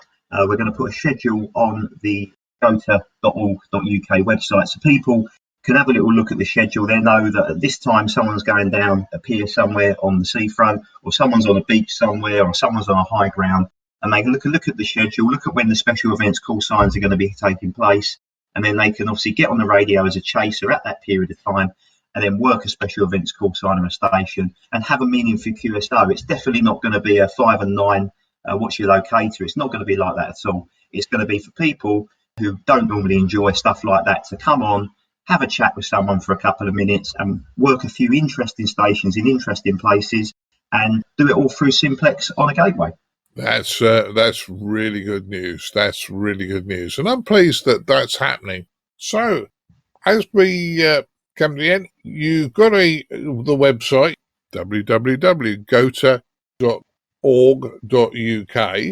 If anybody wants to get hold of you, do they get hold of you via the website? Yeah, so the best way to get hold of me, because we're still saying if you've got a gateway or even a IP connected repeater via All-Star or Echo link, you're more than welcome to join us on a part-time schedule or a 4 schedule. So, you don't have to be connected for the whole 8 days. I know a lot of analog simplex gateways and also digital gateways. It's not just exclusively analog. We also have DMR, D-Star and Fusion repeaters connected. You can connect at any time within the 8 days and we can arrange the connection, or you can do it manually. But if you'd like to know more, you can email me at oscar@freestar.network. I repeat, oscar@freestar.network. If you want to get connected to the event, get your gateway on the air for the 8 days and hopefully work some IPDX, if you want to call it that. Yes, certainly. So just to recap, this event's happening between the 12th and 20th of June, and it's called Gateways on the Air. And guys, enjoy making the contacts, and you never know, you may win one of the 2 handy talkies that are available. And if you do, give us an email and let us know you were one of the lucky ones. So as I close up, Oscar, anything else you'd like to tell us before we close up? All I'd like to say is any more information, go to gota.org.uk, call in, even if it's for 1 QSO, that's all you need to do to be into the prize draw. If you're shy, you've just got license, you're not quite sure, It's not a problem. Just get on, make one QSO. That's all it needs to be. Get on the website, put your call sign and your log in there, and then you never know, it could be your lucky day. 73s, and hope to work with you all soon on the Go To event. Yeah, thank you very much, Oscar, for your time. 73.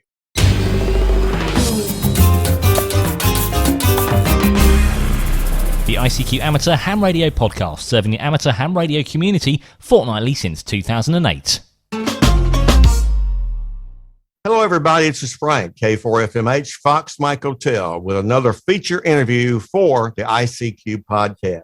Since the pandemic began, hams have been forced to stop going to club meetings in person and to postpone amateur radio rallies and ham fest. Some clubs have continued to hold virtual meetings, some of them even on repeaters. I gave a talk on Whisper talking about maps, all left to the imagination of people on a local area repeater. Some of them have started using virtual internet technologies like the often used Skype or the newer Zoom technology. Now, my communications with club members and my own experience suggests that the temporary adoption of these new means of gathering together hams for sharing information and thoughts about ham radio represents a, yes, I'll say it, signal event for amateur radio. Now, I have two guests today with me to discuss this trend. Both are noted leaders in making this innovation happen.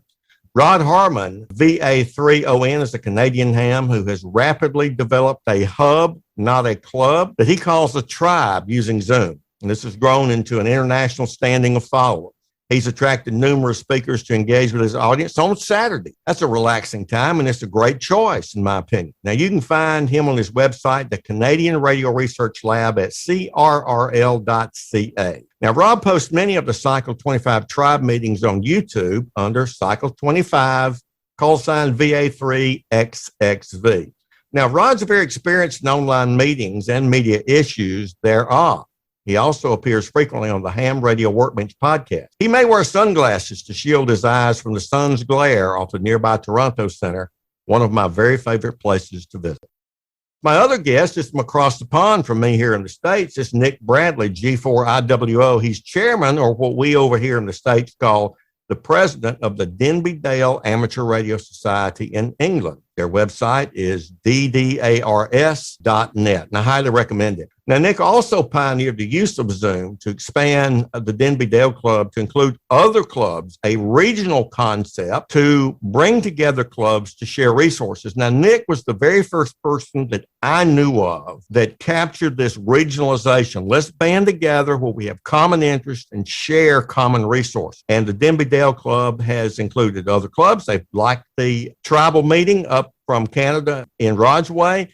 He has brought together a lot of individuals from around the world and speakers as well. Now, Nick was the first ham I knew who did the hub concept. Now, his club and ham adventures in the village of Denby Dale in the Yorkshire region of England. They have an interesting tradition, a tradition of baking giant pies, starting in 1788 and continuing through the 1940s when the Denby Dale Pie Company was formed. And the club meets in, where else? Pie Hall. Rod, thank you for joining me. Thank you, Frank. Wow, those are great introductions. Well, thank you, Nick. Glad to have you on board today. Yeah, thank you, Frank. And you would enjoy, we do still provide the pies when we do the auction sales at the Pie Hall. We sell pie and peas.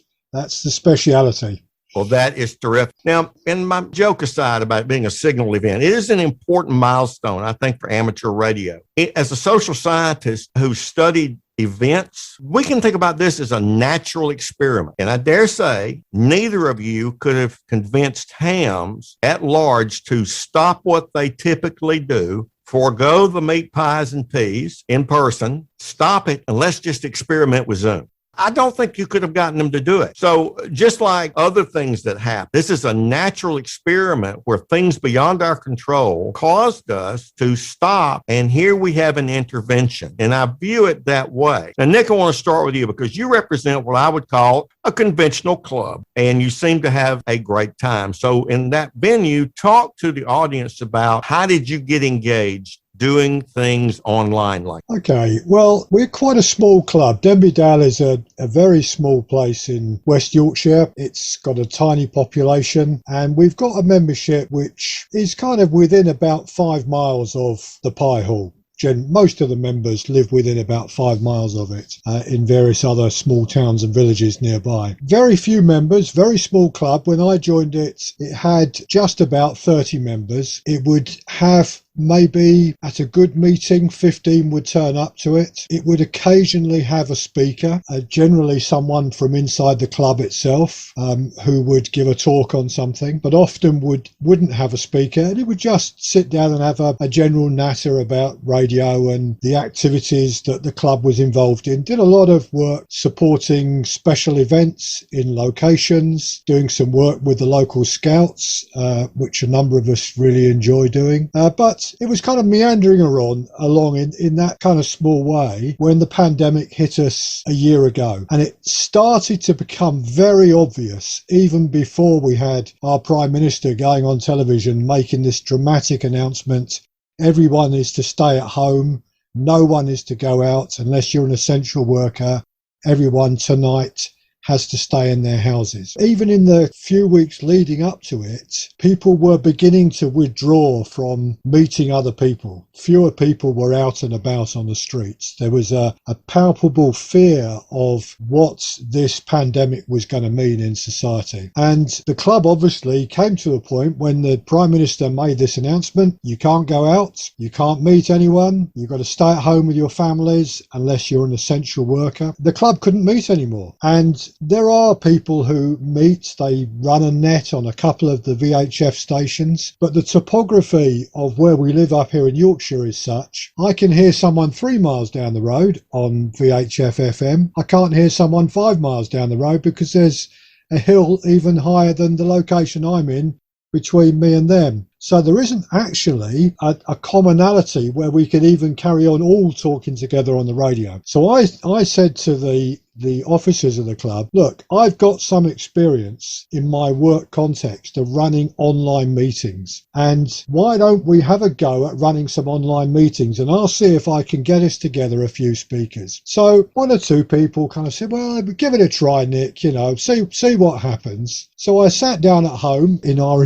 enforced time stuck indoors, and I thought, well, how am I going to go about this, getting speakers together? So I literally went through, I drew up a list of all the national groups. We've got a specialist group that looks after television, digital television activities. We've got one that's involved with AMSAT and amateur satellites.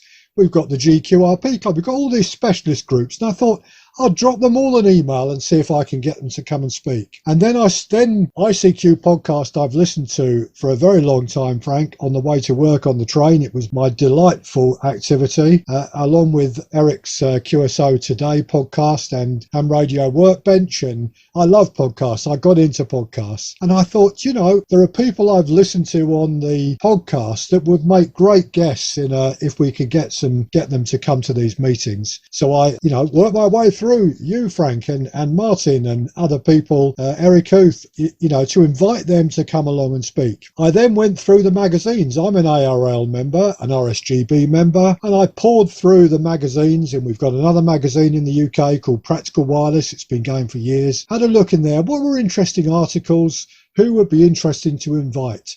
And I must have fired off, I don't know, my initial thing at the end of February, beginning of March last year was maybe 40 emails I sent out saying, look, we meet on a Wednesday night. Would anyone be free to come and speak on a Wednesday night? And in fact, I think I made the amateur's mistake of giving everyone the same day. My next meeting is the, 12th of March, whatever it was. And blow me, within about 3 or 4 days, I had 20 replies. Within a week, I had 40 replies. And every single reply was, this is fantastic. I'd love to talk. Wow. And I was just blown away with that. And so I then had, and this really is a monster of a task, as anyone knows who's trying to organise these things, I then had the task of trying to fit the people that volunteered to come into this calendar. We had enough for weekly we could have done more than weekly, but I thought weekly meetings was enough. And so I started to build up a schedule of weekly meetings, and I published a list of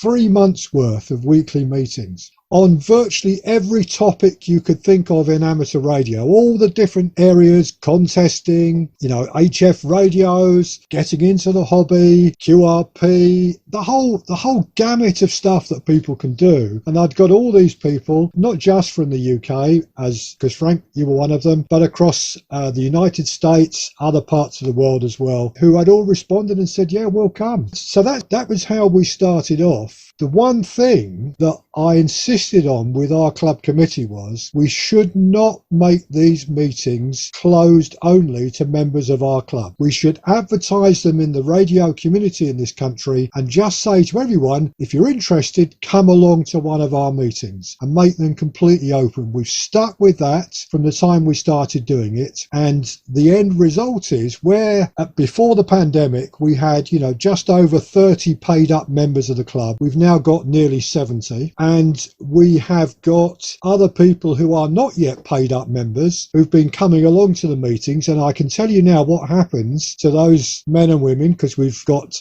YLs as well as men involved, which is great, is that people come along for several weeks, and then I get this little email in the post to me, dear Nick, I've been really enjoying your meetings. I think it's about time I join the club. How much does it cost? And would you mind if I could join? And probably the majority of them are here in Yorkshire, but we've got people now who are members of the club from all over the UK, from the States, from South Africa, from Germany, from Belgium, who are all involved in the club on a regular basis. How have your club members responded to that kind of breaking the walls down effort? I think, if I'm honest, to start with, one or two were a bit worried and a bit skeptical about it. And in fact, I made a mistake in one of my early meetings. I got one of our members involved in AMSAT to give a talk on amateur satellite communication and contacts with the space station. And this guy, his presentation was brilliant, but he's obviously very involved in that community worldwide, and he had emailed it out to people, and we had our Zoom license for 100 people. I suppose the writing was on the wall by 7:10 when we were going to start at 7:30, when there was already 100 people in the meeting room. Wow. Of course, by the time it got to the start of the meeting, there were hundreds of people that just couldn't get into the meeting, and inevitably some of them were long-standing members of our club, had been in the club 50 years, and were they angry. Right. They were really, this isn't right, we're paid up members and we can't even get into our own meeting. So we've worked out a way to deal with that now, which we hadn't figured at that time, because we'd never anticipated it. So we had to overcome a few things like that, and we had to overcome, and I don't mean to be ageist about this, because there are people who are much older than me who absolutely brilliant, take to everything in the modern computing development. But we had one or two who struggled a bit in the first couple of weeks to get computers or devices to join in the meetings, struggled a bit if they wanted to turn we had one of our long-standing members kept coming into the meetings upside down on his video feed on the thing, much to the delight of everybody else. But that was very, very short period of time. Zoom is very simple to use, and within 2 or 3 weeks, everyone had got the hang of it. So there were a few problems. We've probably, of that original 30, Frank, we've probably lost a couple of people who used to come along to some of the physical, not all the physical meetings, but some of them, who just say, I don't do computers, I don't do online meetings, and they haven't given it a go. Some of the people that were skeptical decided to give it a go, and they've stayed on the whole journey. And I think they've enjoyed it as much as the rest have. So your club in general, and really the vast majority, have been very positive, and we can understand those who've been there, paid their dues for many years, who technologically got blocked out because of an unanticipated avalanche of interest. But you've more than doubled the paid members of your club. So in general, thus far, it's been an enhancement of your club, no? Oh, without a shadow of a doubt, it's been enhancements. We've already agreed that when we are actually able, and we're not able in this country yet to do any physical meetings, but when we're able to, we are again committed to running the meetings in person and online simultaneously, so that for two reasons. One, because we've just had access to an absolutely fantastic range of speakers from across the world of amateur radio that we would never have got to travel up to Yorkshire. Only very occasionally would we have got someone to turn up on a Wednesday night at 7:30. It's impossible. People want to carry on doing that, but also we've got people who now like that. We've got one of our guys is a surgeon in a hospital, and he struggles to get along to all the meetings because he finds even if he's got in from having been in the hospital carrying out operations for 12 hours during the day, that he's too tired to then get himself dressed and drive down to the Pie Hall for the meeting. And he said, this just gives me an opportunity when I get in from work, however tired I am, I can sit in the shack, I can turn the computer on, and I can sit back and enjoy the meeting. So we've even got people locally who probably aren't going to go back to those type of old physical meetings. But the challenge we're going to have, and I'm sure we'll overcome it, is bringing together what I'm now calling hybrid meetings, in person and online at the same time, so that everyone can participate wherever they are. Keep that thought. We're going to come back to that because that's something I want to explore with this natural experiment. But we'll turn to Rod. Now, Rod, you are certainly a member of a local club, Air Club, and from their website of the Oakville Club, they, like almost every other club, kind of shut down, either where they had to or just thought it was a good thing. But you grew your tribe de novo. That is, you grew it without a formal structure being involved, right? Pretty much. The Oakville Club, which I'm a member of, and in the past I'm part of the leadership of,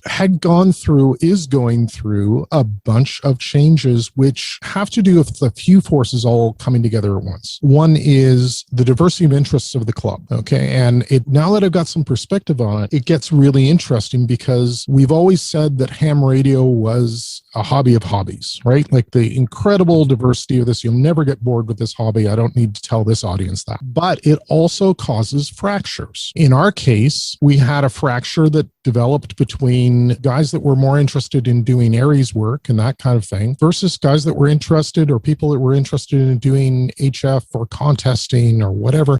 And clubs would have that happen many, many different ways. We were not strange that way. And I spent a good part of my time in the leadership of the club trying to repair those pieces. And then finally I realized, wait a second, when there's somebody interested in contesting here and in the neighboring club and then the next city over, well, we tend to talk anyways. And then I look at what happens when we were able to go down to Dayton, and those incredible conversations you'd have with people that shared your interests down there or learning about a new set of interests. So it became less of a geography, as in our particular town. We're a suburb of Toronto, just to the west of Toronto. So we have a very similar size of club to Nick and very similar dynamics. If we could get out to the evenings with 15 or 20 guys, that's a major win. And we'd have maybe 70 guys sitting on the books, which is great, not a problem at all. But it became where we tried to experiment with hybrid. Nobody was very familiar with it. We tried pulling video to bring speakers in, that kind of thing. But what ended up happening was we started to forgo the evening meetings in favor of a breakfast meeting that we had every Saturday. And if I look at the commonality to that, is everybody enjoyed getting together for a meal. Everybody enjoyed that weekly content. And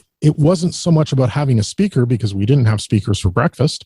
We just hung around and got to know each other and that kind of thing. So all sorts of interesting dynamics. If you look at COVID-19 as being an event that caused things to happen, yes. But I'd also put in place that diversity of interest as a big piece of it, and also migrations. We had a number of members that moved out to British Columbia as part of the retirement plan, maybe. We had friends that we knew that moved to California professionally for work and that kind of thing. And then we met other people through that mechanism. So all of a sudden, your circle becomes much, much broader. So now COVID hits, and it's like, guys, what are we going to do about this? Well, we clearly can't gather. That's old news. So maybe we should use some experiences that I had in putting together online conferences and that kind of thing. And anybody can do this. This is not specialized knowledge. And surely most of the audience has been on a Zoom call so far. But really what it meant was just bringing together what started out as a very small gathering amongst the Oakville Club, grew rapidly. Friends of mine in California got aware of it. George from the Workbench podcast is, I hesitate to call them members. Like we don't even pay dues in this group. And you've picked up on the joke that we've got about calling it a tribe. It's something I stole from a teacher friend of mine who says, you go through your teenage years and you get the guys that like to work on cars, or the guys that like to play soccer, or the guys that, whatever, and you find your tribe in high school. And sometimes I compare that to the ham radio community because of all this diversity of interest, that you find your tribe, you find the people that you're most simpatico with. And what you're dealing with, I'll be academic for a second. There's a philosopher whose last name is Husserl. One of his famous quotes is, that which we must forget in order to speak. And in your case, you're having to forget the traditional clubisms and the ways and metaphors of gumming together, members or not, because you're creating something that's very new. And it's hard to go through those traditional mechanisms. Like one of the discussions was, should we charge dues? And well, how would I do that? Well, how is an equitable way of doing that for this stops if we start meeting in person again? And honestly, it's not a tremendous financial overload. So overhead, I have been very lucky that a couple of my friends have chipped in, and those are very appreciated because there are monthly bills to make this thing work. But for the most part, it's kind of organic in the way that people will contribute. They will find a lot of the speakers now. I used to have to research, like Nick, I had to research a speaker to bring them in. Or, well, what would end up happening now is that members will bring somebody in and say, hey, this is a person be a great speaker. And I guess that would happen in a traditional club too. It just seems to happen at higher velocity because people are already sitting by their desks and just finished one conversation. It's very synergetic. There's a synergism of these topics and hey, so-and-so knows about this. Yeah, particularly when the gravity of the organization brings like interests together, whether they be builders or whether they be whatever. Now, we're really lucky. We've got a fairly diverse crew, but I bet you could find patterns in it and certain types of topics that people tend to enjoy. So yeah, it's been an interesting mechanism because I think by bringing together that idea of a tribe or people that you enjoy being around and that give you lots of extra energy because of those moments together, that has really kept it going. And I'm seriously questioning how we are going to transition when we can start meeting together. I think they're going to end up being separate things. So maybe that idea, and I go back full credit to the RSGB and Richard Thomas, G4 Absolutely. JP, who put together that topic about what was happening, what was evolving within clubs. Yeah, are you talking about the one Martin Butler organized, yes, where he spoke, hubs, not clubs? Exactly. So about 3 years ago, 2 years ago. The subtitle was Grow, Merge, or Disband Your Amateur Radio Club. Wow, what wonderfully controversial stuff. But Martin's good for that kind of thing. I think it was great. I absolutely love that. In fact, I went back and found, I'm a member of the RSGB, and I went back to find that article and reread it because it was priceless. It really nailed a lot of the forces that I think were happening in traditional clubs. And I think now that we have this reach of geography, it's even more important because now we can fuel those little specializations. If somebody wants to talk about very specific satellite receivers, we can form subgroups to do that all within the same context. So yeah, it's the reason I do it is because we can bring people together that wouldn't otherwise be able to chat. And today I've got, within Cycle 25, I've got people, let's see, BC, Alberta, the UK, down the East Coast, Bermuda, various places in the US. Yeah, it's quite surprising, diversity of people that have become involved. That's an interesting discussion because the Richard Thomas piece in social sciences, we call it regionalism. Now, let's get out of ham radio, for example. One of the key things in economic development is how are these moderate to mid-sized cities who aren't part of a little megalop, Atlanta, Toronto, New York, etc. Some of them do quite well. And if you go to North Carolina, the Research Triangle region, Silicon Valley out in the West has already done that. They're almost overgrown themselves. They've certainly outpriced themselves in terms of housing. That's why some of them are moving to Austin. They're doing that. How are some of these not competing tooth and nail against one another, but are collaborating? And when you think about club as organization, I've I've looked at some of that, and you think, what happens when you form a club? Well, okay, let's have dues. All right, so we got to get a little money. We got a place to meet. We're going to have officers, and we're going to like one another. Oh, yippee. Okay, wait a minute. We've got to have our own repeater. And there the dark side kicks in. As somebody who owns a bunch of repeaters. People say, Yesu's got a repeater for $500. Pass the hat. Okay, we got a repeater. No, you don't. You got a box. You don't have a tower. You don't have hardline. You don't have cans that cost 4 times the price of that. You go on and on. So there are these things, these accoutrements that clubs tend to want to have. And it's not due to one person or 2 people. It's due to that collectivity. So clubs they get status, and, we're the biggest club in Mississippi. That's what Jackson Club has said, and typically they have been. Well, they didn't want to do Aries. They want to do other things. There was a group want to do Aries. And what do you think happened? The Aries group split off and created another club. So you have organizational behaviors like this that kind of ebb and flow. And here's what I've observed is that the customers, the individual rank and file members, whether they pay or not, people who show up, just like in your tribe, you're calling them members if they just show up. And Nick, you've opened the doors and brought in a lot of people who just show up because they can. And yet that's expanded your paid membership too. Why do people do that? It's not to hear the treasurer give the budget report. It's not to hear the secretary do the minutes. They don't care. It's like a young teenager hearing about ham radio. I don't care that you made a cat's whisker crystal set out of galena and Litz wire. I don't care. And so when you think about that, they come to learn and to be sociable. And you guys have both captured that from my view. But this concept, Rod, you're talking about of the regionalism, of which Nick has captured too by bringing in some other club. Now, that's a little bit new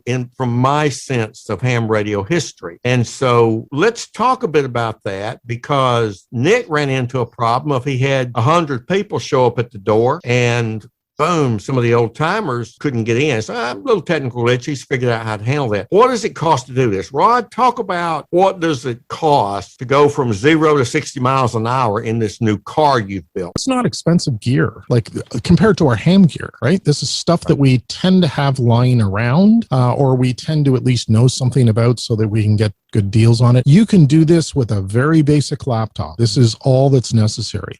In terms of the back end of this, there are some things that you can do to make your presentations go a little smoother in terms of the way that you present, not just sharing a PowerPoint on there and whipping people with PowerPoint slides, but you can also put video in place. And, like anything else, the sky's the limit. But I would look at it from what is our ongoing monthly cost. And traditionally, it'd be about, I think, $30-40 a month by the time you put everything in place and you spent a little bit of time tuning the whole thing. And that's pretty manageable because you end up using that for other things as well. This is an overall, like one basic account and maybe some other materials as you start to put them in place. I mean, I'm thinking, Nick, that would be very similar to your situation there as well. Nick, what's it been for the Denby Dale Club to kind of get in this business? I played around with online communication quite a lot in a work context. One of the other big companies, Citrix, was the platform that I was used to using, but very much aimed at the corporate market. So the licenses were ridiculous amounts of money, frankly. Corporate world could afford to pay those. The individual couldn't. But I'm also involved in other stuff in my local community here. Local community activities. So I'd actually got my own Zoom license and I just used my own personal Zoom license and just bolted the club activities onto it. And it was, we pay, including the tax, for 100 people in the UK for the Zoom license, £15 a month. And the club treasurer kept saying, look, we'll pay it. And I said, no, you don't need to. I don't care. It's such a small amount of money. And in any event, I'm using it for other things as well. Just forget about it.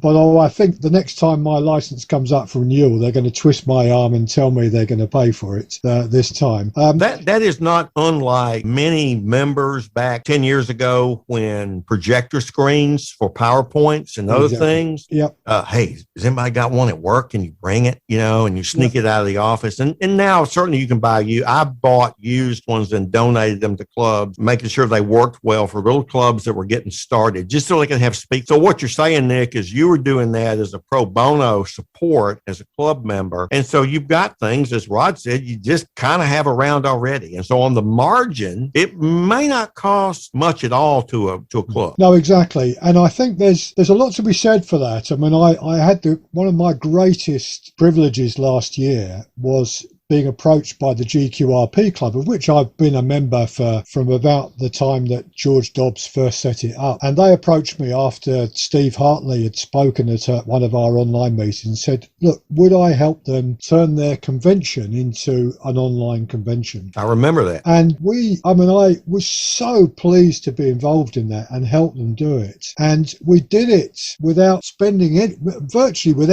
it. I mean, they were blown away with the cost of it. You know, we had over 570 people attending over a weekend, 2 streams of speakers, webinars in between, big ones, smaller meetings, continuously for 2 days, for 12 hours a day, with speakers from everywhere on all different aspects of QRP. And it was brilliant. But one of the things that was spectacularly good about it was that it was very simple. I mean, I chaired a lot of it from here, and behind me in the corner at the back there's a freezer. And right on the last day of the last meeting, one of the guys as I was saying goodbye, said, Nick, he said, I've got to tell you, he said, you need to go and open that freezer and take out a nice big ice cream to say, you know, thank you from all of us for the whole weekend's work you've put into this. You know, and he made a point of saying, he said, I kept looking at your room, he said, and it's just an ordinary room, isn't it? I said, well, it's actually, I've just chopped a bit of my garage to make a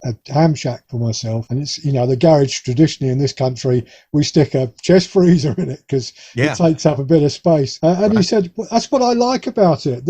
You're clearly an amateur. This is an amateur radio hobby. Where you're right, we have one of our speakers, and I'm not going to embarrass him because he's a fantastic guy and makes fantastic QRP kits, whose audio on his feed was absolutely terrible. And I just wish that, and I do it now with people, but I just wish before he'd come in and given his talk, I'd had a half an hour session with him a week or so beforehand and discovered he had very poor audio, and either persuaded him to go and buy his own microphone, or I'd have put one in the post to him to his house and, you know, just plug that into your computer. It will be a lot better than what you're using. I think the audio has got to be, particularly for presenters and people chairing meetings, the audio's got to be better than an internal microphone in someone's laptop. Right. And funny enough, in the last 12 months, I've watched a lot of TV, as we all have done when we've been stuck at home. And there's a particular morning television program, and there's one particular session with 2 guys from 2 of our national newspapers appear and doing a morning chat. Right. And they've got very different politics, you know, in the US terms, Democrats and Republicans, these 2 guys. And one of them is, I like the content of what he's saying is fantastic, but he's stuck in a room that sounds like he's in a toilet. And he's clearly using the internal microphone on a laptop that's sitting the other side of the table. And it sounds terrible. I got so annoyed about this, I eventually tracked down the newspaper he was working for and got in contact with their technical people and said, look, please can you sort out his audio feed, because it really detracts from the contribution he's making on a really important television program being watched by millions of people in the UK. And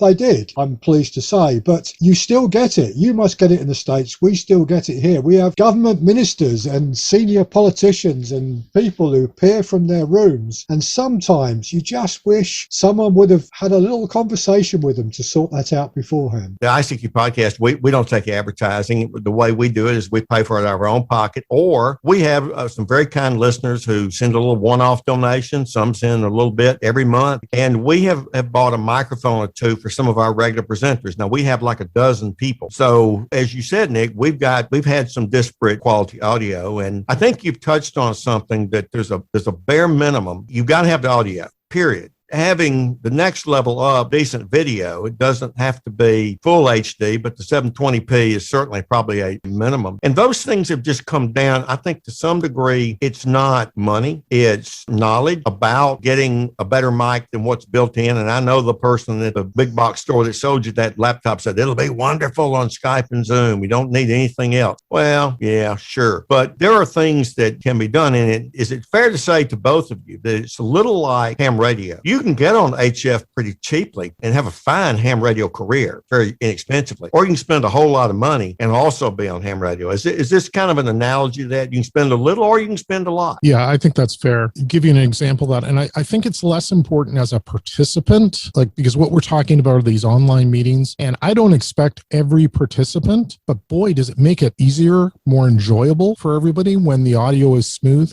If you're going to be talking a fair bit, and I end up talking a fair bit because I'm essentially cat herding these meetings, and I'm sure Nick is doing the same, it just makes it more pleasant for people on the call and less exhausting, and you don't feel like you just spent. Think about work when you've been on a call for 3 hours with some review meeting and it's just been terrible audio and dogs barking in the background and whatever. You feel absolutely exhausted at the end of that. Well, add some decent video, add some decent audio. It's much smoother. You know, maybe you're not a BBC announcer, but wow, it does improve it quite a bit. And just anecdotally, we had George from the Ham Radio Workbench also runs Baycon with the Baynet group, the repeater group out in California. Myself, Vince Dion, and a cast of about a half dozen of us got together to support him on that because he couldn't run his normal event. And content's king, right? If you're going to do fundraising for a repeater group, you try to do that. We actually look at the RSGB annual event as a model for how could we do it? How could we do it in a very similar way? And bless them, a great organization. They do great stuff on that. But of course, there's a little bit of natural competitiveness there too, where we wanted to do as good a show and do it cheaper. Right. So it was those sorts of things Nick's making me think of, where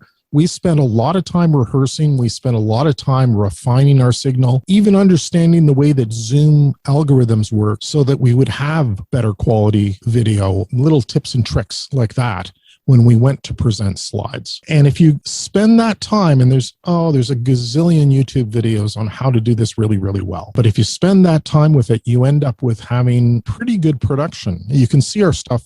We actually posted it on Baynet events. That event is available out there. And I'm pretty proud of that because people came back to us and were saying, hey, you guys ran that like a German railroad. It was awesome. Listen, let me give a plug for that. Prior to your getting involved, Baycon has been one of those that I would spend the time to listen to the talk. And if there was video that I needed, I'd go back and then look at that video because there's some great content for that show. And Pacific Con, the one in Plano, Texas, they just pulled the plug on it. I forget what it was called. I had them up there with that because they sounded just as good. And in fact, I think they were. So you've given our listeners some idea that, yes, they too can get into this on the relative cheap. If not, if you have resourceful members, for the relative nothing, because people will bring things in.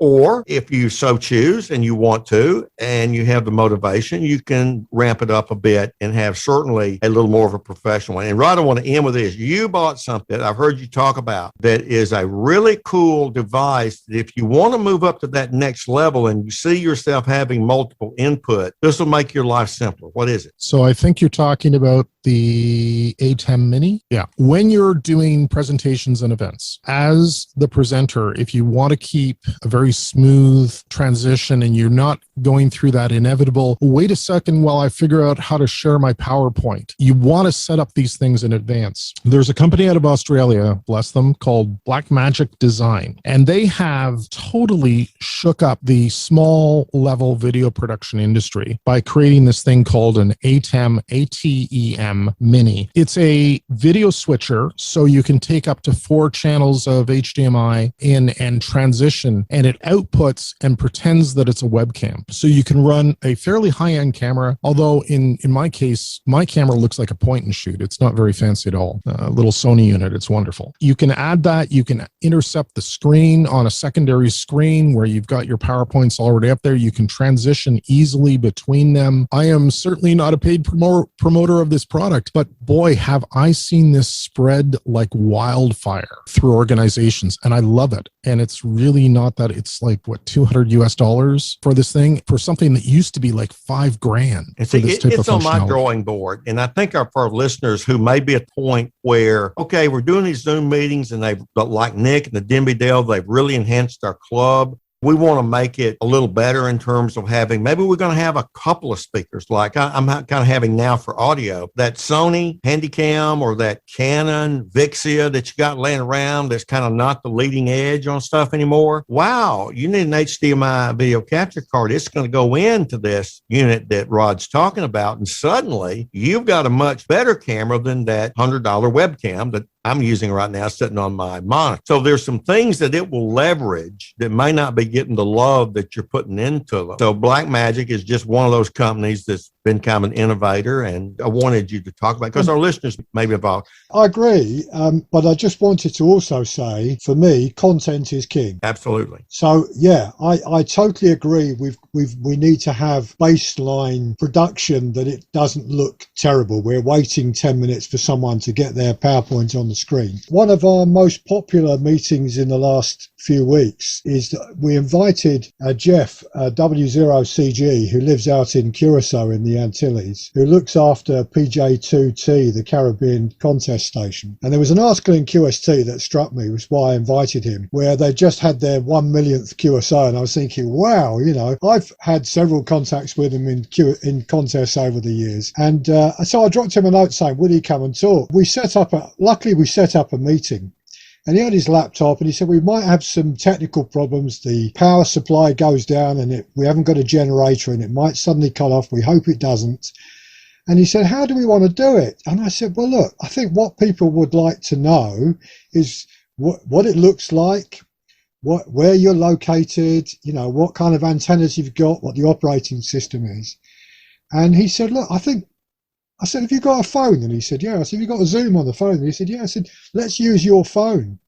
And his whole presentation was literally walking round the shack, looking down at the sea, going out the back door to the massive set of antennas at the back there, and walking around and pointing the camera up and talking about it, and then answering questions about how they'd done it technically and looking at the feed lines and all that stuff. That was better than being in a broadcast studio. It was cracking, absolutely brilliant. And it was just done on a phone.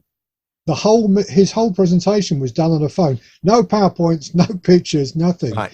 And it captivated the whole audience. And that's why I think part of the message is do what hams typically do, solve the problem. And sometimes it's not complicated. You talked a little bit about how you get potential presenters, and I think you both just kind of surveyed the landscape and saw what was interesting. You've got people who come and interact with you in your meetings who've suggested them, and that's probably that organic thing may be the best. I've been doing Skype interviews with people like Bob Heil, with like Gordon West and others for over 10 years. When I was suddenly handed the gavel in the Magnolia Club in Starkville, when the president got mad and walked out, he handed me the gavel on the way out. There were 4 people sitting there after he left that small club. So I became president with that. And I rebuilt it and kind of got it up to about 25 people. I finally got Martin Jew to come. And Martin came, and he had not been coming because everybody saw Martin as a cash cow, so they wanted to hit him up for a lot of freebies. And I said, Martin, we'll never ask you for a dime, I promise. And so it was just great to have Martin there because he's forgotten more than I'll ever learn. And so kind of rebuilt that. But what really ginned the interest up was having some people everybody knew, Bob and Gordo. That was, I guess, about the time Ham Nation was about to get kicked off. And we met in a restaurant, and the restaurant said, hey, you people got to buy a meal and you can have the room for free. And they had a big TV. So we were just kind of doing some ad hoc things. To some degree, you get who you can get. But what I'm hearing from Nick, he put a cattle call out. All the cows came home at once. Rod, you may not have had anybody say no, and you may have had people volunteer. So right now, how do you get people to present? Ask them. Absolutely. And the simple ask, and get your friends to ask, because it's the network effect. People, right, especially now that we're geographically dispersed, there's an amazing number of connections out there to draw on. The other thing I would suggest for folks to keep in mind is don't lose the community effect, because I could very easily turn this into essentially a TV show with interviews and presentations. And it's been intentional that we alternate 1 week of maybe a major presentation, and then the next week is what I call a roundtable, which everybody is expected to bring a topic or two. So we'll have 5, 6, 7 people, hopefully more, with little micro topics that they'll present, something they've built, something they've discovered, something along the way. And we alternate between 1 week is that I just call it the roundtable, and the other week is maybe a major topic presentation. Rod, that is so important, because what's one of the problems that clubs have? I know Martin has talked a bit about this, Martin Butler, M1MRB on the ICQ podcast has talked a bit about this. What's the biggest problem is succession in leadership. And if you do the equivalent as a leader, and I've kind of failed at this in the following way, where you get a bunch of really cool people over a year's time in your club, and you're real proud of that. All right, people are still talking about those presentations, but then it's time for a new person. And what's the next person who's going to succeed? You're going to say, I don't want that job. I'm not going to be able to measure up. What you're doing is keeping those barnacles from attaching to your ship by continuing to leverage the internal talent and what they do to get them engaged. And I agree with you. I think that's incredibly important for your group. And it keeps the various voices going. Like we have some teenagers in the group, it can be a real challenge. I actually actively want these young people to break out and do their own thing. That's a whole other topic we could talk about for a long time, Frank, and maybe for another day. But this idea that different audiences should be prepared to break out. And I do like the idea of rotating that leadership in the organization so that people get very comfortable being...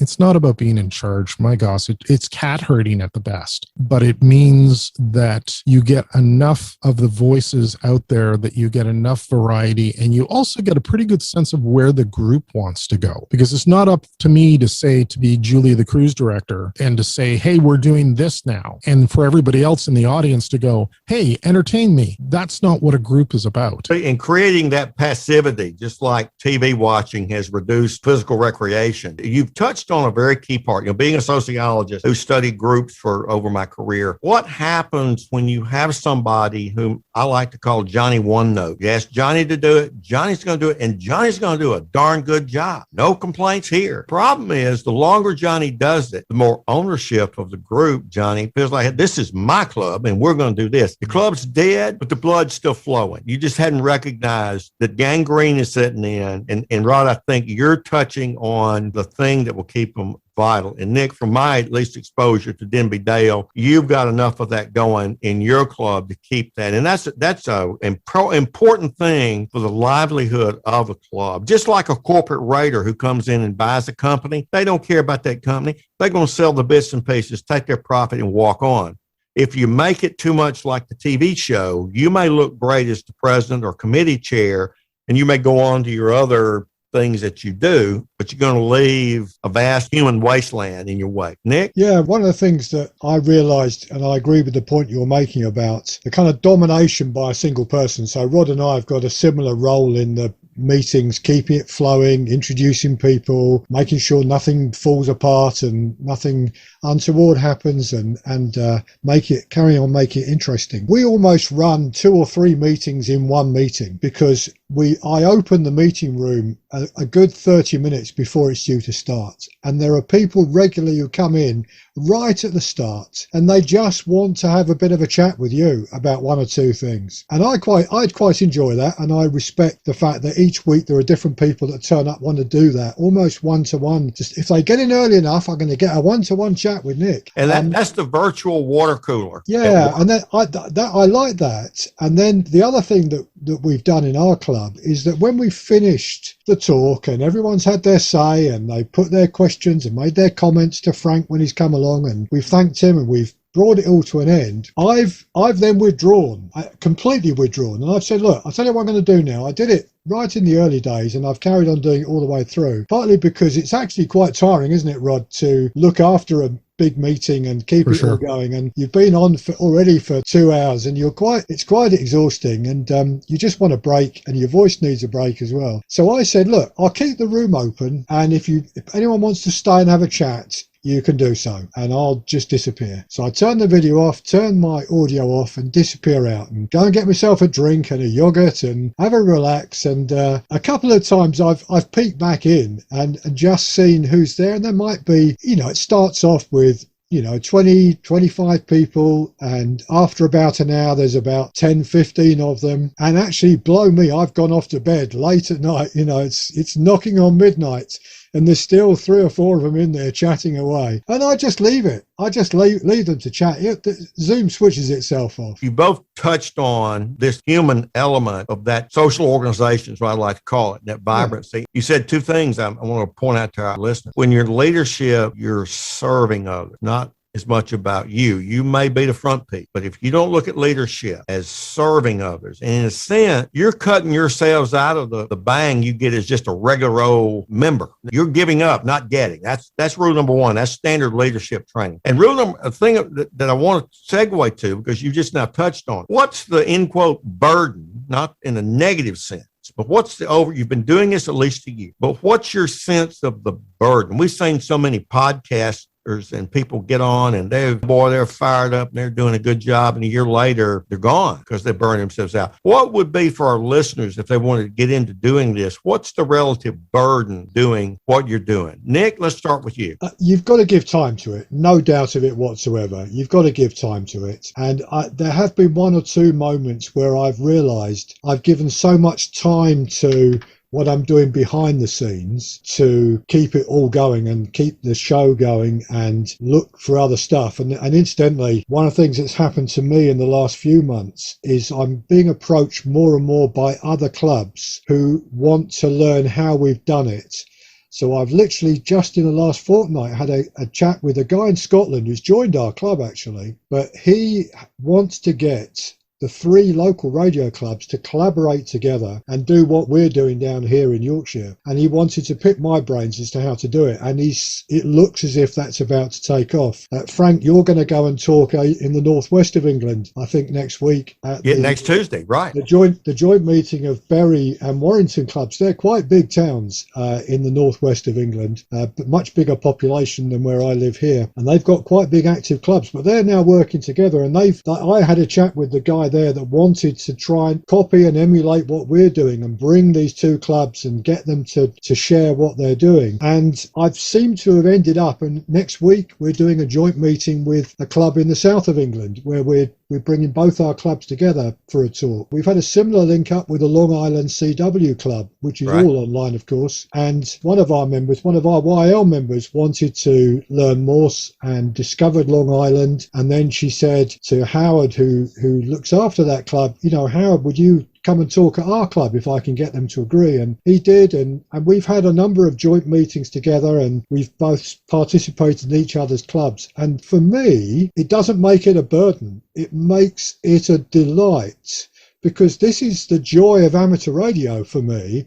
It is when I switch on the radio and I put out a CQ call, I've got no idea who's going to reply to that call. Sometimes there might just be a standard reply from someone who's giving you a report and their name and so on. Sometimes it ends up with you making a long-standing friendship with that person. And it's been much the same with what I'm discovering with what we're doing now online, that we're suddenly bringing people together, sharing ideas, sharing experiences, and in a way that kind of encapsulates for me what amateur radio is all about. So it is very time consuming, but I really, and this is over a year on now, I just do not see this as a burden. I see it as an adventure still. To have, I don't think I'll probably ever take up operating FT4, FT8, but I know there are people who love it, absolutely love it, which is great. And one of the club talks we had was on FT4, FT8, and I was spellbound by it. It was brilliant. It was Anthony Luska from the States, and he did a great presentation. He went online in the middle of his presentation to make some contacts,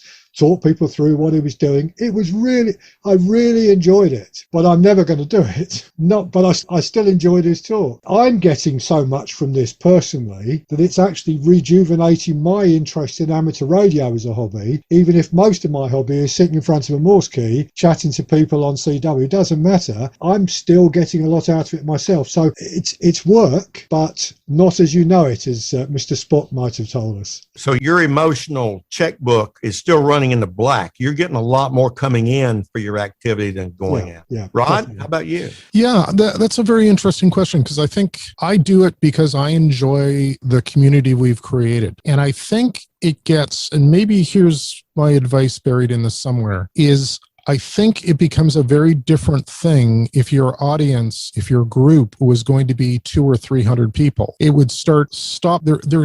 I'll defer to you, Frank, as a sociologist, I guess, because I think there's a group size there that makes a ton of sense. So you might have 50, 70 people on the books, but about 30 to 40 people show up for a particular call. It still feels like community. It still feels like, and these people are my friends. They're distributed all over North America, but they are my friends. And we have a personal relationship within that. I think if it would get to a couple of hundred people, it becomes something else. Maybe it does become kind of a TV show and you see, I think you see this when you scale up with a large podcast, is you have a community that listens to you and they're wonderful, but it's not the same level of back and forth interaction. Well, here's what some of the research, if you will. Now, I go back in 1983 when I was at NC State on the faculty. I got $10,000 from Wadsworth Publishing Company out in Belmont, California. And I used a company called General Videotex. It was in Cambridge, Mass. And they had the Avis of the online networks called Delphi. I think there was the Source and there was CompuServe and Delphi. So on a 6-pack of DEC VAX machines in Cambridge, I built 2 networks. There was a third in the planning stage, one called SocialNet, one called PolyNet, one for sociologists, one for political scientists.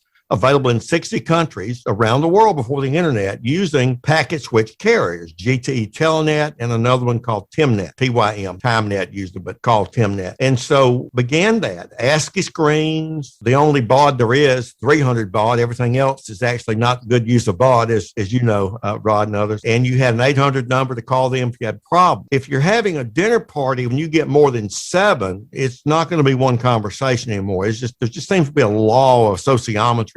That's going to break down. In the online world, it seems like when you get up to more than 24, here's the shift. Technologically, it doesn't break down into multiple conversations unless you have these little side rooms to go to. But it goes from being synchronous, like we're kind of talking to one another right now. There's 3 of us, and we will interject or ask questions. You know, it's not like I'm necessarily the leader per se, even technically I am as the interviewer, but it's synchronous communication, and we get the greatest emotional joy from that. As you get more people online, it transfers. You're calling it the TV show. It's asynchronous communication. On my blog, Dan Romanchek has bugged me sometimes. Why don't you allow comments? Well, I get syndicated on my K4FMH.com blog to amateurradio.com, and there's questions there that I answer. I want it asynchronous on my blog because, you know, there are bad people out there that upload weird stuff into your comment things and they bomb you with malware.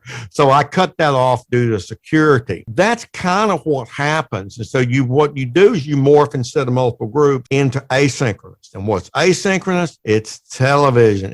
You don't get to talk back unless you're in the Nielsen family to TV, or they got the call-in show. So that's kind of the social science of this. And Nick, you've touched on some things, and Rod, you've touched on some other things. This sociability, the famous sociologist George Zimmel wrote a good bit about that. I'm going to write a little bit about that in my new column, Social Circuits, on my blog at Fox Mike Hotel, because I hear a lot of hams say, we're a technical hobby, but everything they like is social. Got a great friend, one of my closest friends in ham radio, Mike, N5 Delta Uniform. He's the races director. He does a lot of stuff to help folks. He says, I don't care about the accent. I don't care about talking to Japan. He borrowed a little 500-watt amplifier from Maritron from me and operated portably and talked to Japan. What did I hear about for a week? I worked a guy in Japan. Well, here's what I'm hearing from you, Nick and Rod. It's not a burden if you're learning new stuff. You may not see yourself doing FT8, I'm going to bet you will sooner or later, because now you know how and you see how it's useful. You may not, because the sunspot cycle 25 is heating up. And my thesis, FT8 took off because we had terrible sunspots, and yet it could communicate. Maybe wrong, but I think so. Guys, you've been great to talk with me. Let me end with a tough question. I actually got 2 tough questions here. Ron, do you think that growing a grassroots type of network, if you will, from your tribe concept, that would replace a formal club like what Nick is the chairman of? Do you think that could replace it, or just augment it, or just be an alternative? I think it augments it. I think it's just as you might belong to a QRP club as well as a regional club, as well as a builder club because of different interests. I think that works. It depends.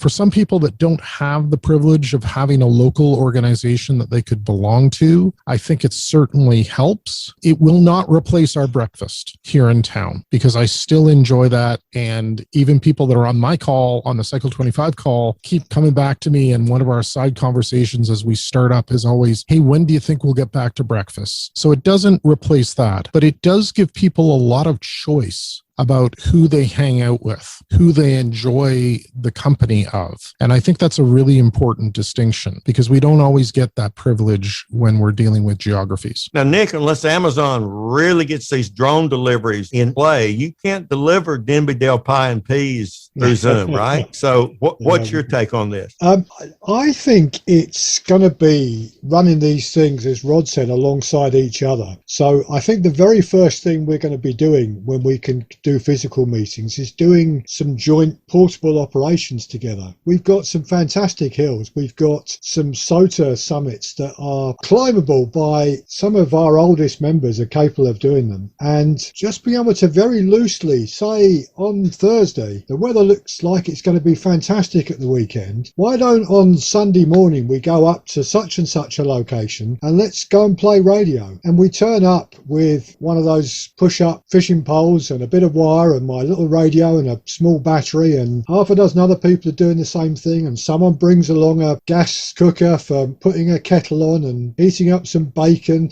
we can't do the pies, but we could have bacon sandwiches, whatever. Yeah. And just spend a few hours playing radio together. And I want to try and run those alongside. And if there are people that like the social element, what is to stop in the locality up here in Yorkshire, building it into the program of stuff that, on date such and such, there'll be a pub meeting and we'll have a meal and a few beers and a chinwag together. No speakers, just have a social get-together of the local members. I mean, that's going to exclude our international visitors, but they will understand that.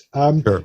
But there will be people in that who will get an awful lot out of it, and I really want that direct personal contact, sitting down with someone in that. Nick, do you think what you're doing will move the cheese of the national societies toward facilitating what you're doing? Either one. Yeah, I hope it will. I've been involved with Radio Amateurs of Canada before, and, one of my frustrations of national organizations is the inability to think locally, right? Like they get sometimes, for reasons that I can't explain, you get caught up into the running the organization, which is difficult. I get it, but it needs to be mature on both ends of the spectrum. The national organization has to figure out what they can do from a servant leader perspective to fuel this type of grassroots activity. But by the same token, we can't sit back as individual hams and go, well, I think the national organization should look after it all. Go entertain me. That's not going to happen. You need to be involved in these cells, in these groups,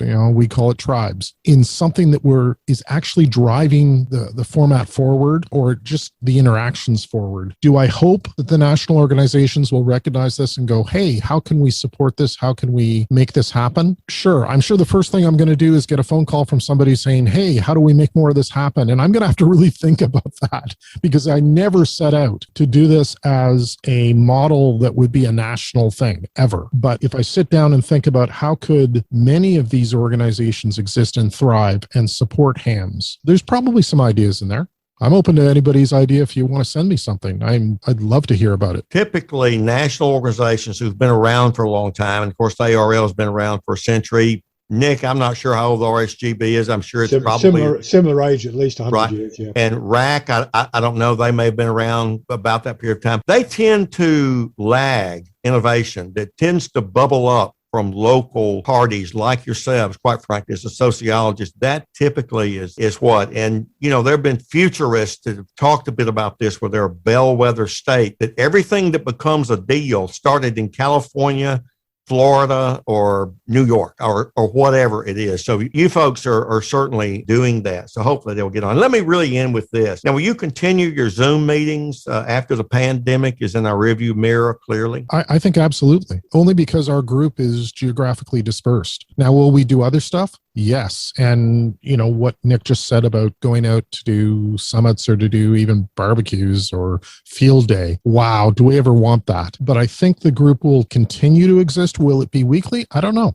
But it probably will continue to exist because I enjoy these people. I enjoy being out there trading ideas, getting new information. So it does serve me. And as long as it serves me and the people around me, I'm going to continue to do it. Nick, will Debbie Dale continue? 100% will we continue to do it. And I think what's interesting is that all our clubs, our physical club, is made up with people of different interests. We've got the people that are just love contesting, and that's all they want to do. They're a minority, but they want to do it. We've got people who love putting on special event stations in places. We've got people who just like sitting down, having a pint of beer and a chat about nothing in particular. We've got people who like to go out and do portable operating. We've got all those things. Not everyone wants to do all those things, but the one thing that we've actually got the vast majority of our members coming along week after week after week is these online Zoom meetings. So that's the one thing which is kind of binding them all together. And just going back to your other question, Frank, and I think, as a sociologist, you obviously understand it. There is a certain bureaucratic inertia in a big national body, right, with a whole national structure and a big national income and national premises and publishing a magazine and all those type of things, that it makes it much, much slower to respond. Locally here, what Rod's doing, what we're doing, we can change it tomorrow morning in 5 minutes after a little chat with a few people and go off in a different direction. The national bodies can't do that. But I'm hoping, what I'm hoping is, and I think the fact that we're getting these people in other parts of the UK approaching us and saying, how are you doing it?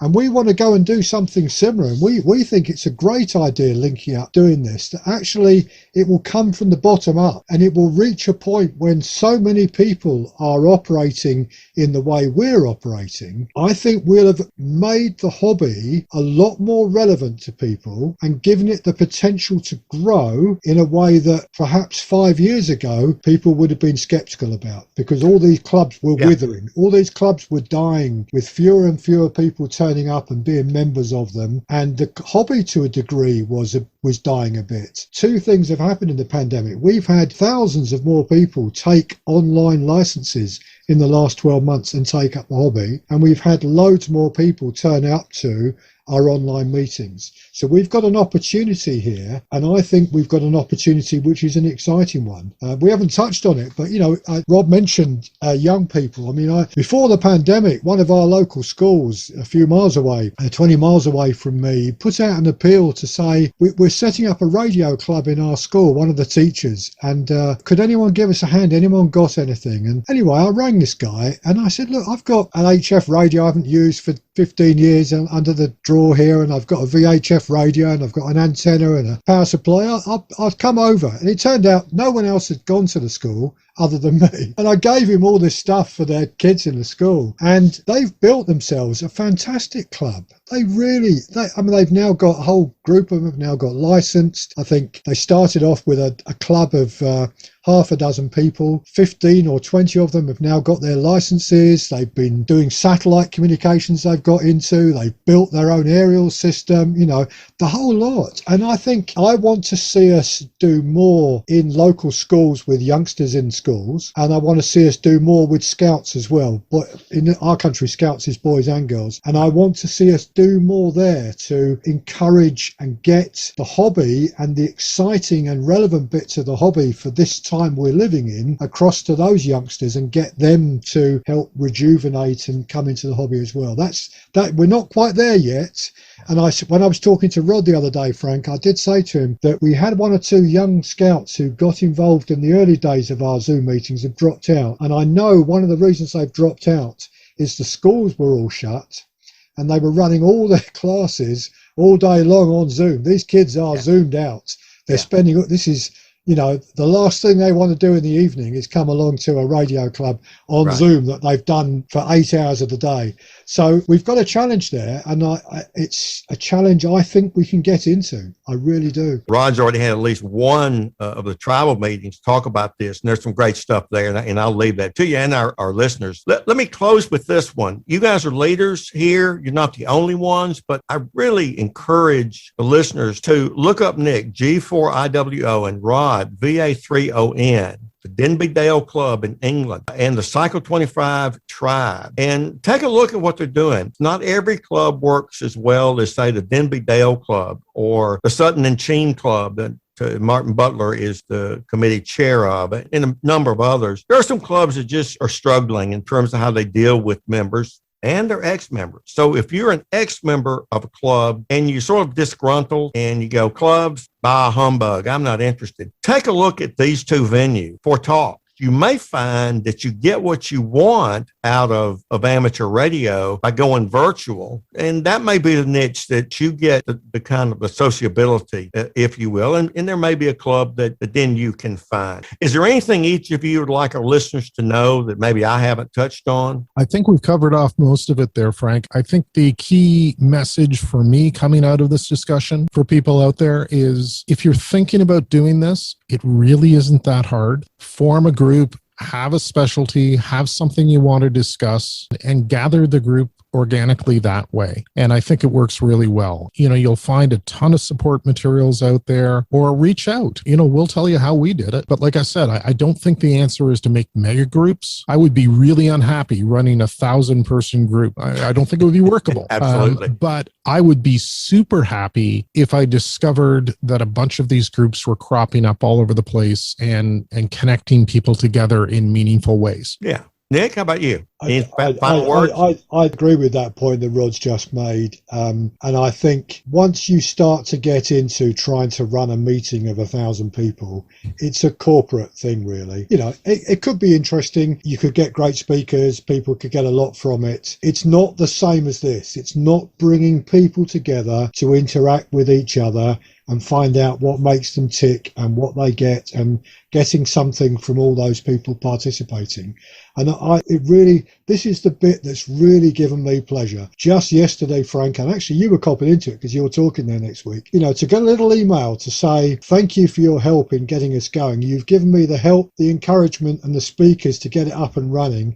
More than that, you gave me the confidence to do it. Thank you so much. And for two clubs to get together and start to do their own thing, instead of competing, you get that feedback from them. You kind of think that's exactly what the hobby needs. Let's have more of it. Let's have more of this, where more people are doing things and inspiring people and giving them things to think about. And Frank, you're probably right. Just like, not only have I not tried FT4, FT8, I've got my IC705 here. It's got the ICOM digital stuff on it on VHS. With the new firmware, it's just a couple of clicks, I understand. I haven't even thought about getting into that, thinking, I will look at that. I haven't done yet, but you are right. I will get there. I definitely will go and have a little poke around in these things. Listen, let me close with amplifying something you said, Nick. The serving others, and whether you failed at getting them a good speaker or not remains to be seen at how well I do next Tuesday night. But nevertheless, you did get them a speaker, and they appreciated that. One of my early Elmers, who, when I first got licensed in Atlanta, I was working down at the Capitol, and I had a Porsche convertible,